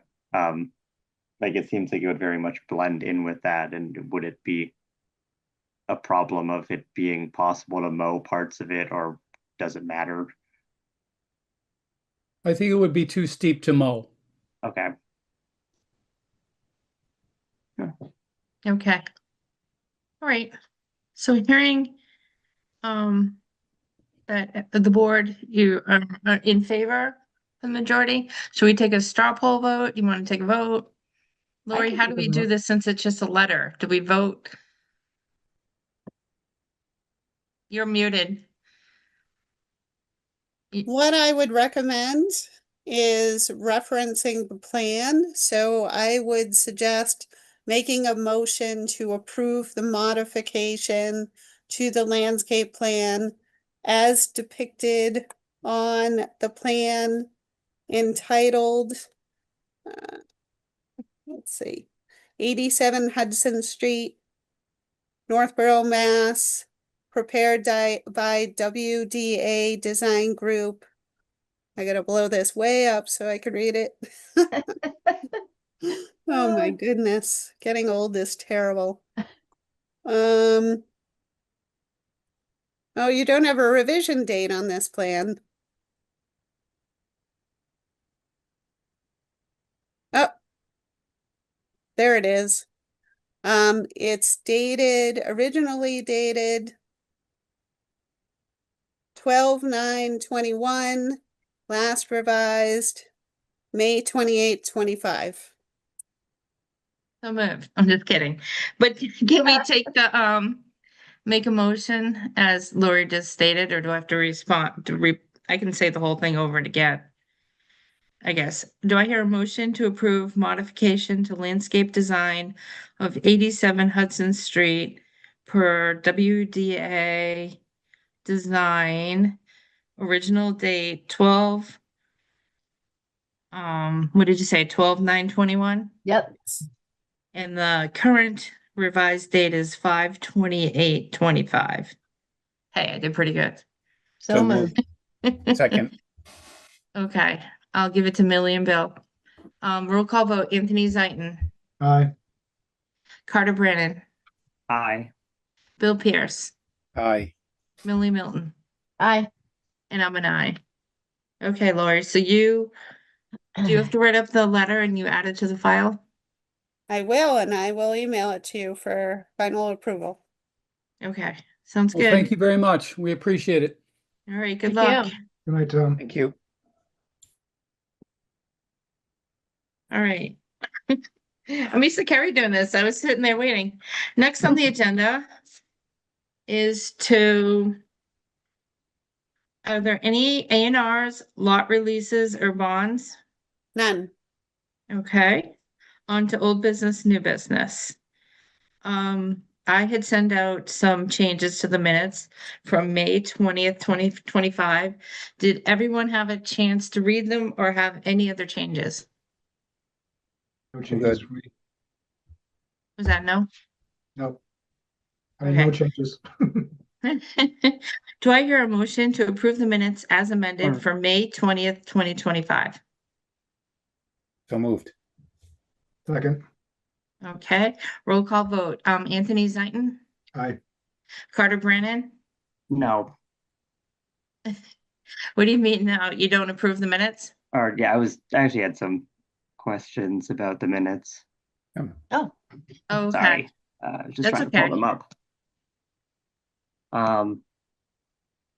Well, first I was just, it probably doesn't really matter necessarily. One of the changes was about Mr. Brandon won't be able to vote on the application because before he was elected as opposed to he missed. I'm just curious, just in the hypothetical event that somebody was elected to the planning board and had attended all of the meetings of it, would they still abstain? And does it, having it be the minutes written one way or another, create a precedent of that? Or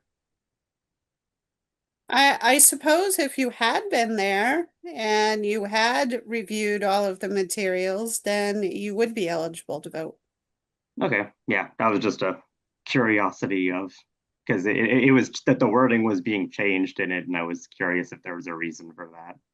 I changed it. I only changed it because I felt like it stated like you missed the meetings, which you didn't Mhm. really miss the meeting. You hadn't been elected yet. So I didn't want it to reflect poorly on you because it wasn't your fault you weren't there. Yeah. Well, I guess if I did not attend might be the better wording of it, or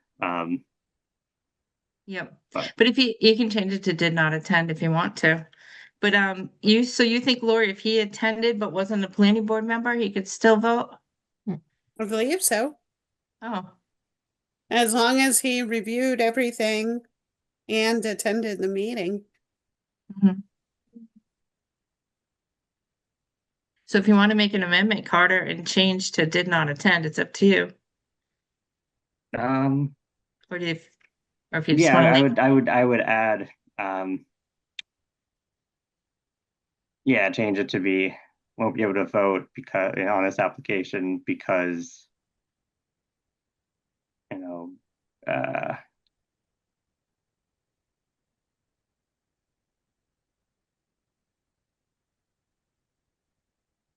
maybe did not attend 2 sessions of the public hearing before he was elected. do you mind doing that, Lori? That's fine. Okay. So I already took a vote to approve them as amended, so I don't have to do that again. I'll go back. I already, I'll call on everybody again because I don't remember who I called on before. Do I have a motion to approve the minutes as amended by Amy Paretsky and Carter Brannon for So the moved. May 20th, 2025? So moved. Second. Okay, roll call vote. Anthony Zaitin, Aye. Bill Pierce, Aye. Carter Brannon, Aye. Millie Milton, Aye. and I'm an aye. Okay. All right. Does anybody have any subcommittee updates? Do not. Nope. No, we didn't have a meeting last month because of the election. I haven't met since the last meeting either. Okay. So next on the agenda is the reorganization. Every year we vote for a chair and vice chair. I would like to nominate Amy Paresky for chair for planning board. Second. Do I do the roll call vote? I guess so. All right, roll call vote. Anthony Zaitin, Aye. Millie Milton, Aye. Bill Pierce, Aye. Carter Brannon, Aye. and I'm an aye. And I was gonna nominate Anthony Zaitin for vice chair. Second. Okay, roll call vote. Millie Milton, Aye. Bill Pierce, Aye. Anthony Zaitin. Are you Excuse me. thinking about it? Aye. You hear me? Step back from the line. Carter Brannon Aye. and Amy Paretsky's an aye. All right, congratulations, I think. Thanks. Thanks. Okay. Next on the agenda is a discussion of the summer schedule. So I'm, oh, Amy, sorry. Yeah, would you mind going over the various committee oh, rep sure, I can do that. positions? So we have Sure. Design Review Committee, Community Preservation Committee, Traffic Safety Committee, Master Plan Implementation Committee, Open Space Committee, and Central Mass Regional Planning Commission rep. And I wrote that at CPC. the bottom of my page. But I wasn't looking down there. So does anybody want to change? And Carter is new to the board, so we'll have to allow him to be on one of them. Carter, did you have one of these committees that you felt you would want to be on? Maybe the Open Space Committee. Do you mind, Anthony? You're on that right now. I can move. Okay. I just don't know if you move, what would you like to be on, I guess, or we can take a vote on what everybody wants to Well, I be guess- on. Well, I don't see, I think it makes sense for Bill to say where he is right now, I would imagine. Millie, At least what for are you traffic, at least for traffic safety, but do you want to take CMRPC? Since seeing as how you're vice chair? Yeah, that's fine. That's perfect.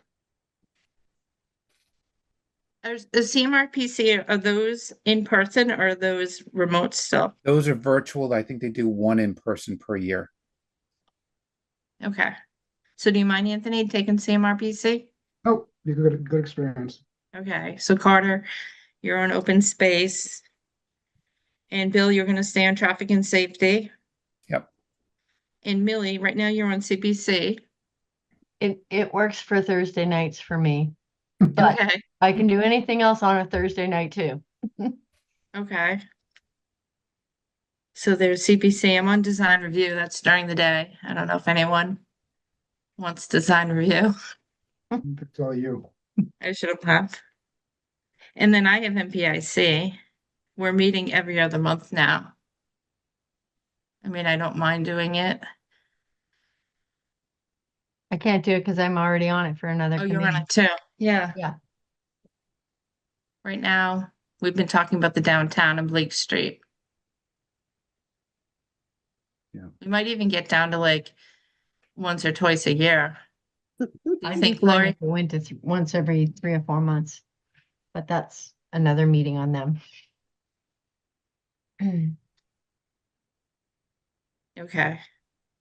And if anybody wants to start attending too, they can, but I'll keep it for now unless somebody wants it. Okay. Did you get all that, Lori? It's pretty much everybody's the same except for Anthony's off of open space and going to CMRPC. Yep, it just to make things easy. I think it'd be fine to do it all in one motion since everybody's agreed. Okay. So So do I have a motion to appoint Carter to open space, Amy to design review, Bill to traffic safety, Millie to CPC, Anthony to CMRPC, and Amy to MPIC. So moved. Second. By everybody. All right, I'll give, Millie got the first, and I think Anthony got the second. Roll call vote, Millie Milton, Yes. Anthony Zaitin, Aye. Carter Brannon, Aye. Bill Pierce, Aye. and I'm an aye. Okay, back to, the discussion of the summer schedule. The next planning board meeting is June 17th. I actually, wanted to bring up something before we talked about that. Because right now we don't have anything on the agenda, right, Lori? correct. Yesterday, on June 2nd, there was an announcement by the state that there are certain properties that are going to be auctioned off in September. And one of them's in Northborough. Hmm? Yeah, it's by the DCAM down on Lyman Street. And when I went online and I looked at it, they're gonna want input from the planning board before June 27th. So I thought maybe we are gonna have to meet one more time this month.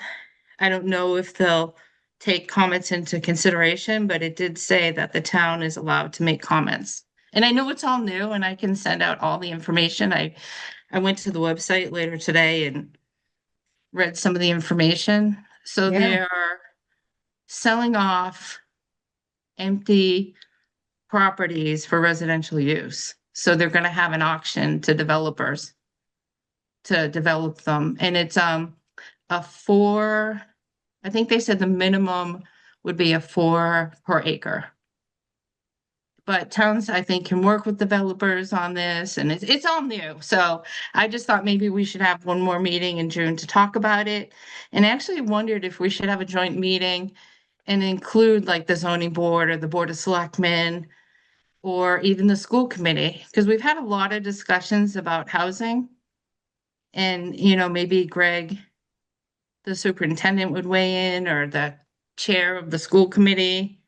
Because I think this sounds like this property is gonna be open to like working with the developer, whether we want 4 per acre, 10 per acre.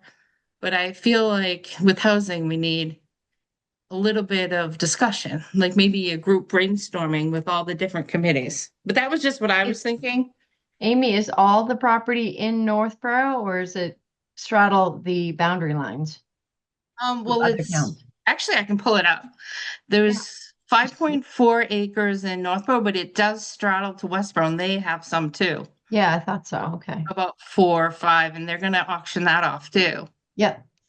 So And- both of them. I Oh, did Lord. just email you. I did receive notification on Thursday from the town administrator who was seeking my feedback. I did ask her if she was seeking planning board feedback as well, but I hadn't heard back from her yet. I didn't think it would hurt to have like a joint meeting with a couple of groups. Just to talk about housing in general and what, this property wasn't on the radar for housing, but we talk about downtown, we talk about by the baseball. I just, I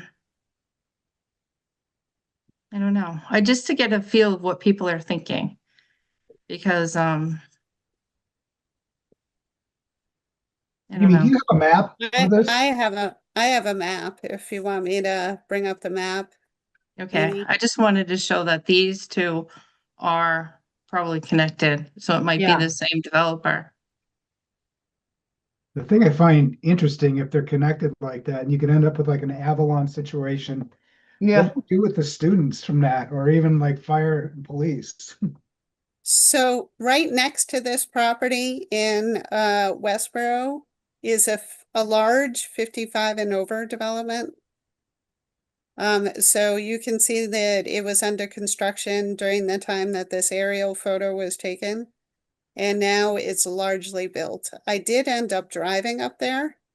So as you can see, this is right on the Northborough line. Mm-hmm. This property is zoned residential C.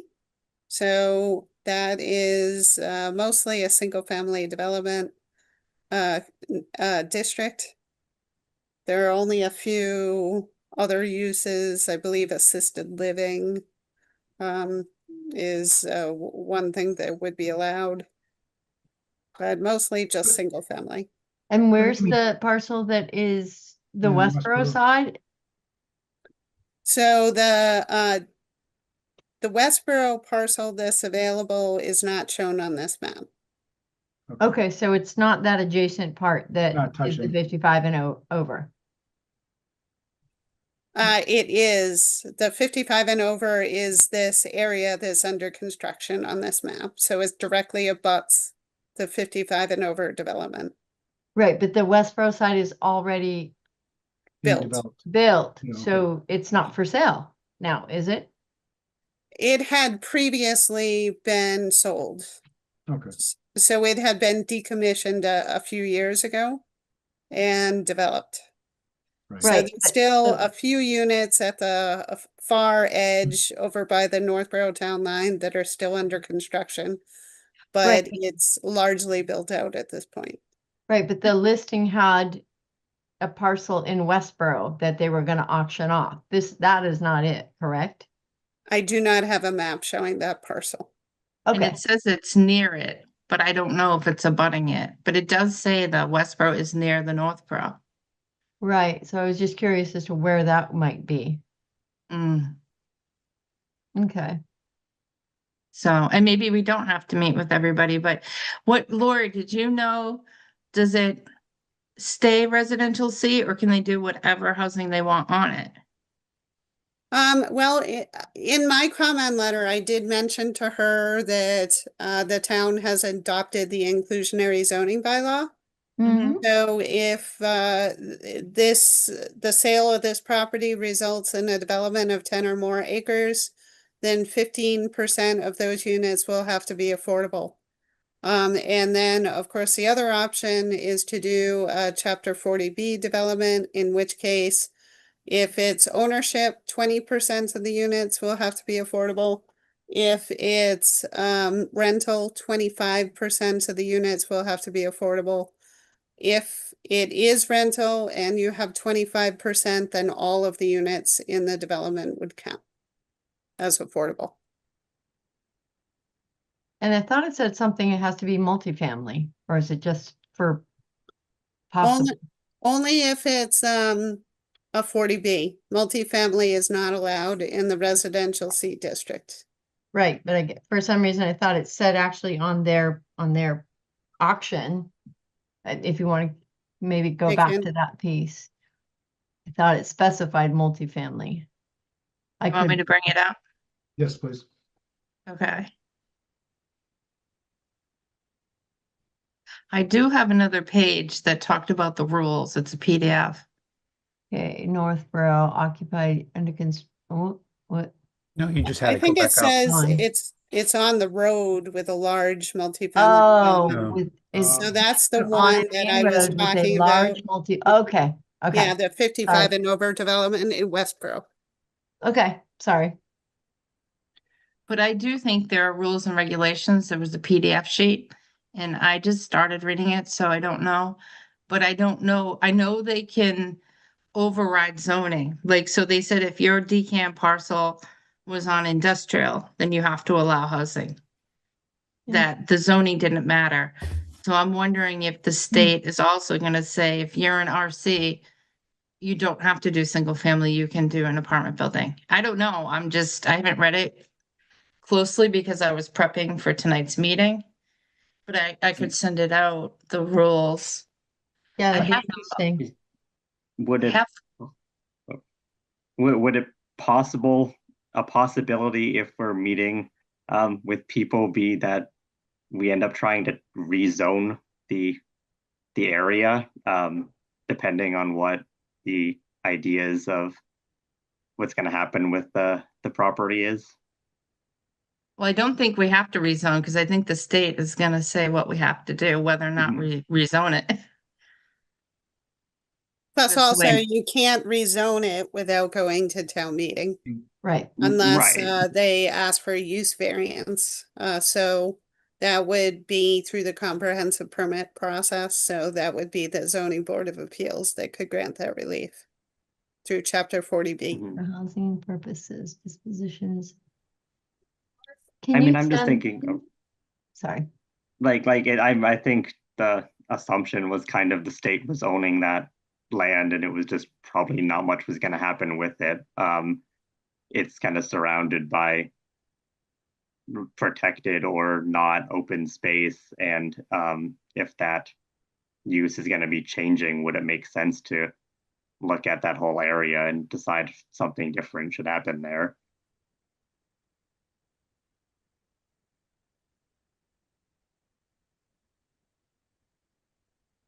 I mean, if it gets auctioned in September, would it be by the spring that you're changing zoning to work with anyone, or do we think things are going to be happening quickly?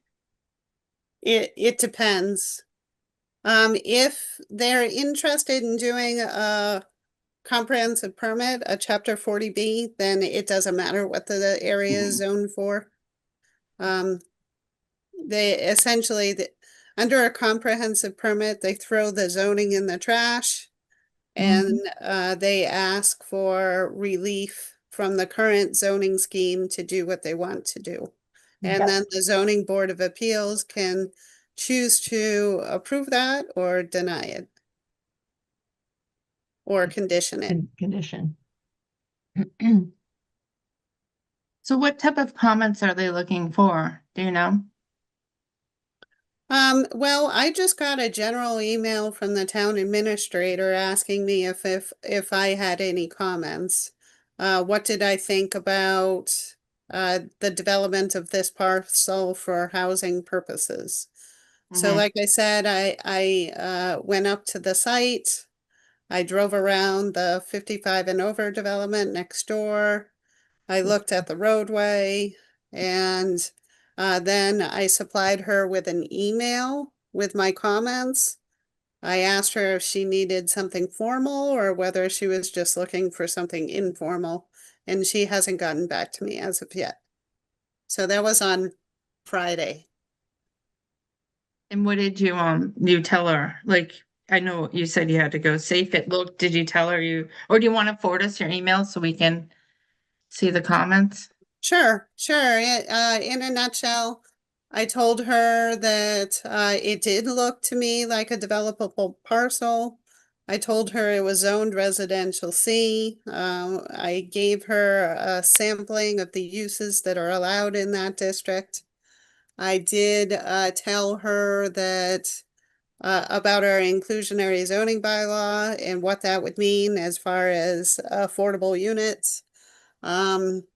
I told her that certainly it could qualify for chapter 40B development. I said a couple of the concerns that I have are that there aren't public utilities in the area, so no public water, no public sewer. So I thought that that would limit the number of units overall that could be built on that parcel. It is flat, it is a farm field. I'm sorry, it's not flat. It slopes to the rear of the parcel. But it isn't a significant slope, so in my opinion, it is developable. Hmm. Of course, you know, if they're doing septic systems, they'd have to do perk tests. Hmm.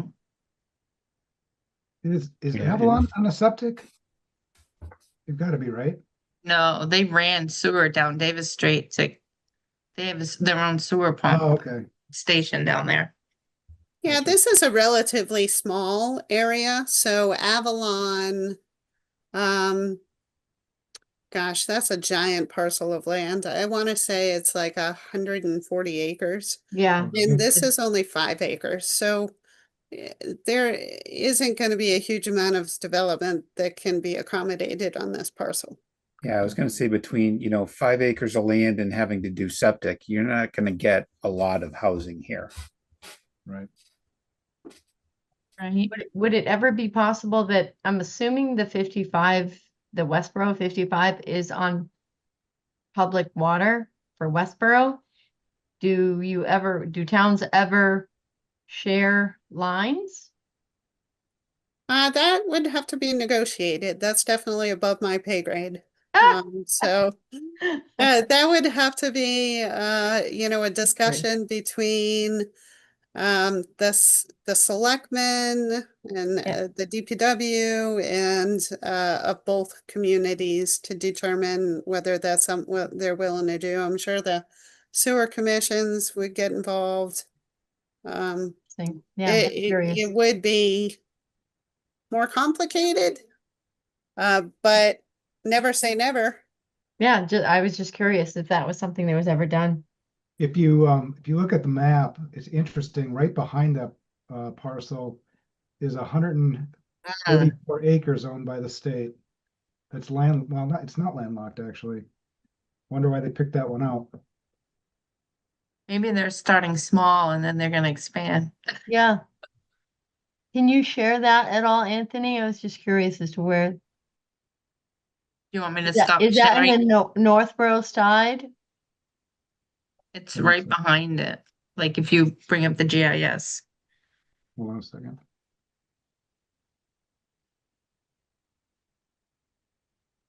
I just didn't know if some point we do have to have a housing discussion between all the different the groups. So here's the parcel here. Wait, where is it?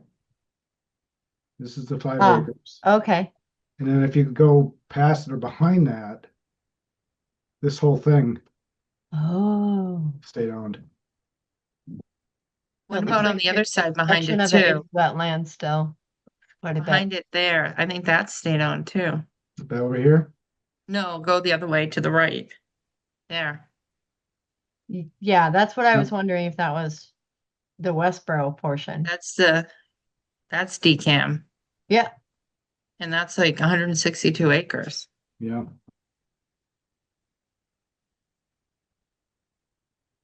Interesting. Mm-mm-mm. A little concerning. Mm. So I guess we have to see, of course, in all the thing, it says like regulations to follow. They throw it out. You're gonna have land auctioned off and there are certain criteria, but they'll follow up with more updates. Hmm. But when I Yeah. saw it said they were looking for input from the planning board chair and the zoning board chair. That's why I thought we'd have a meeting, but Well, I think it would be good because they may come up with other questions that should be presented and could be presented to the state to say, here's what we're concerned about or would like to see answered. mhm.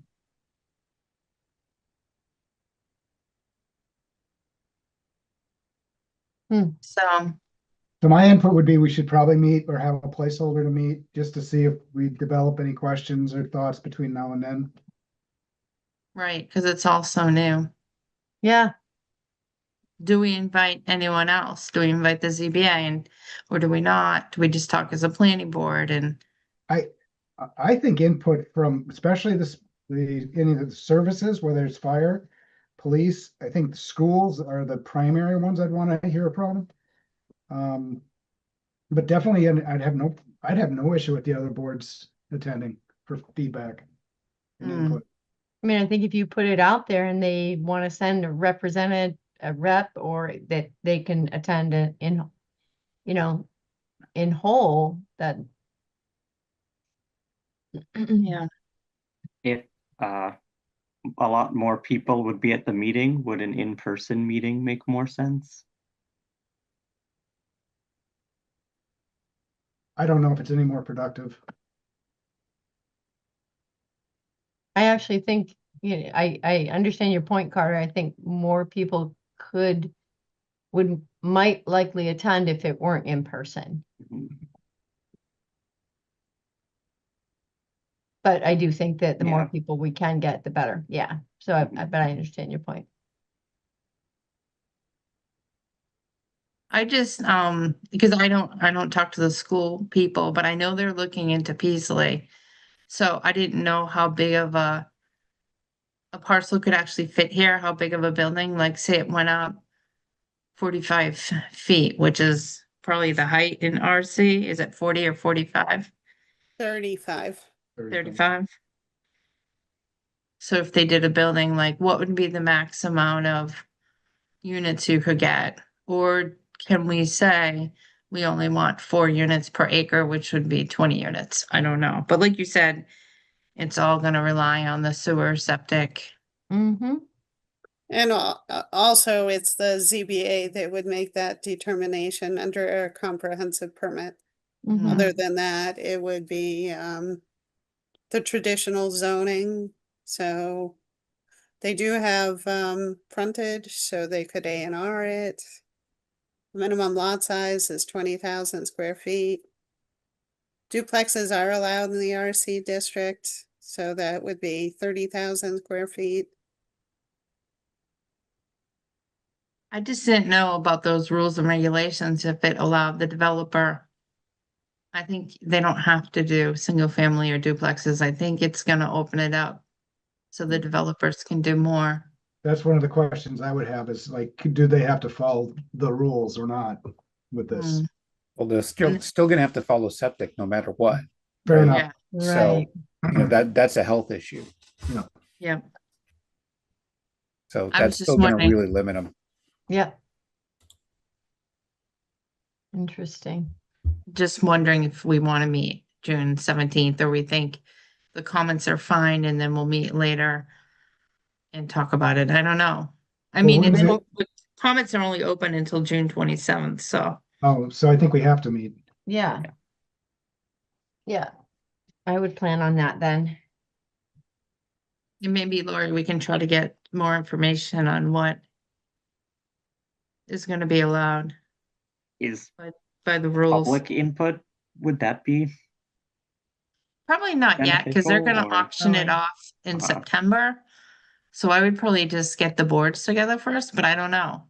It's up to you guys. Yeah, I don't know. I mean, even the public comment, I think, is going to be very limited because again, the state is going to do what the state is going to do, right? Even our comments are going to be, Yeah. you know, could potentially be, yeah, okay, you guys said this, fine, we're still doing it, right?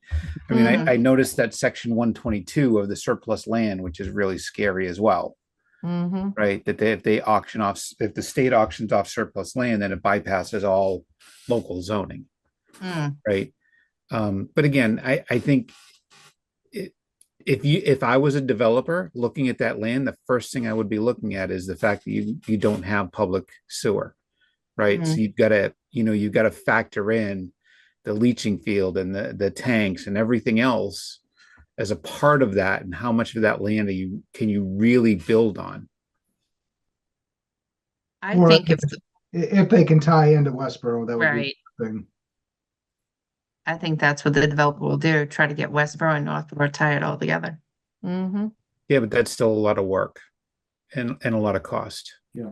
Right, that the town isn't going to be willing to pay for, so the developer would have to. So again, it all goes back to the, the return on investment. What is the, yeah. What's that balance sheet gonna look like? Right. Mm-hmm. And I think, looking through a couple of those other properties that are on there, I think there are a lot of other properties that are much more appealing for a developer than this one, but I could be wrong. Who knows?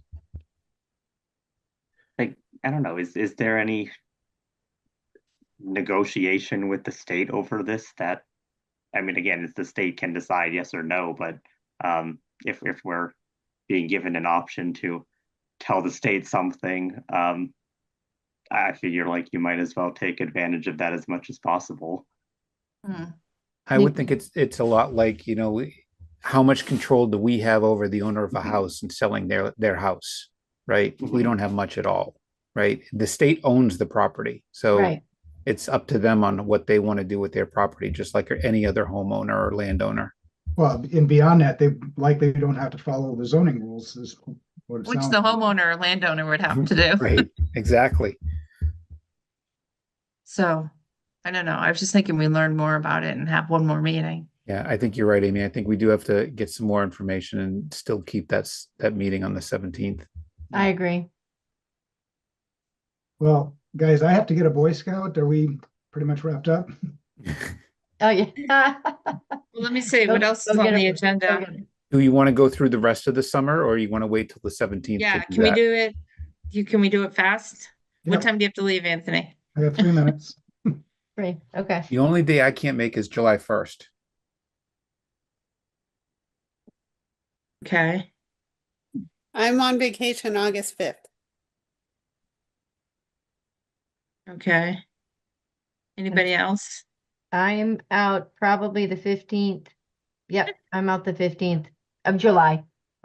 And I'm out the second one of August, so it's gonna be, there's all 4 of them, so someone's gonna have to miss it, Yep. So we'll just have to choose. right?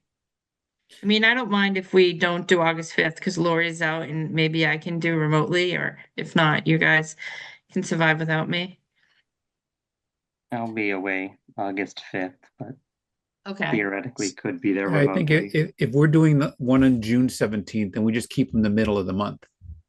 Right, so July 15th and then August 19th. do you mind, Millie? You might have to miss one, but Oh, I'll definitely have to miss that. I will not be in this time zone. all right. But it's okay if you miss. So we'll do June 15th, July. June And- 17th, July 15th. Okay. The middle Oh. of June, middle of July, middle of August. Is there anything on the agenda for any of those yet? Any applications? Nope. No. So we might not meet anyways. Okay. Okay, so we'll do that for the summer meetings. We don't have to go into well, is there anything big on the ZBA meeting, Lori, that we need to know about? It's not big. It is a single family property. They are seeking a whole bunch of variances so that they can convert the single family into a 2-family. It was originally approved by the ZBA in 2018, but not acted upon. So they're asking for the same relief again. What's the address on that? Just curious. 19 East Main. Okay, yeah, I know where it is. Okay, and then the MPIC meets on July 17th. So that's all we have on the agenda. Do you guys mind if I talk to Lori about outside of the meeting about what we're gonna do on the June 17th meeting? Like if I guess if the ZBA can come, that would be good, and we'll try to pull that together. Nope, don't mind at all. I think scheduling is always bypassed by open meeting rules. Yep.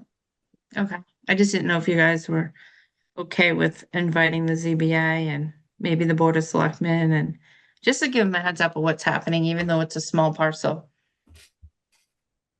Yep. Okay, all right. Anybody else have anything else they want to mention? Oh, Lori does. I just wanted to give you all the heads up that we are going to have the second community outreach workshop for the downtown streetscape project on June 30th. It's a Monday night at 6:30 at the public library. So if you could mark your calendars for that, that'd be great. Sorry, what was that? I'm sorry, I missed that. It's Monday, June 30th at 6:30 at the public library. Okay, thank you. And it's to discuss the Blake Street, right? Yep, the Blake Street streetscape project. Okay. All right. All 6:20. right, everyone. Do I have a motion to adjourn? So moved. Second, Okay. Anthony Zaitin, Aye. Carter Brannon, Aye. Bill Pierce, aye. Millie Milton, Aye. and I'm an aye. Good night, everybody. Good night, Good everyone. Good night. Thank you. No. Thanks.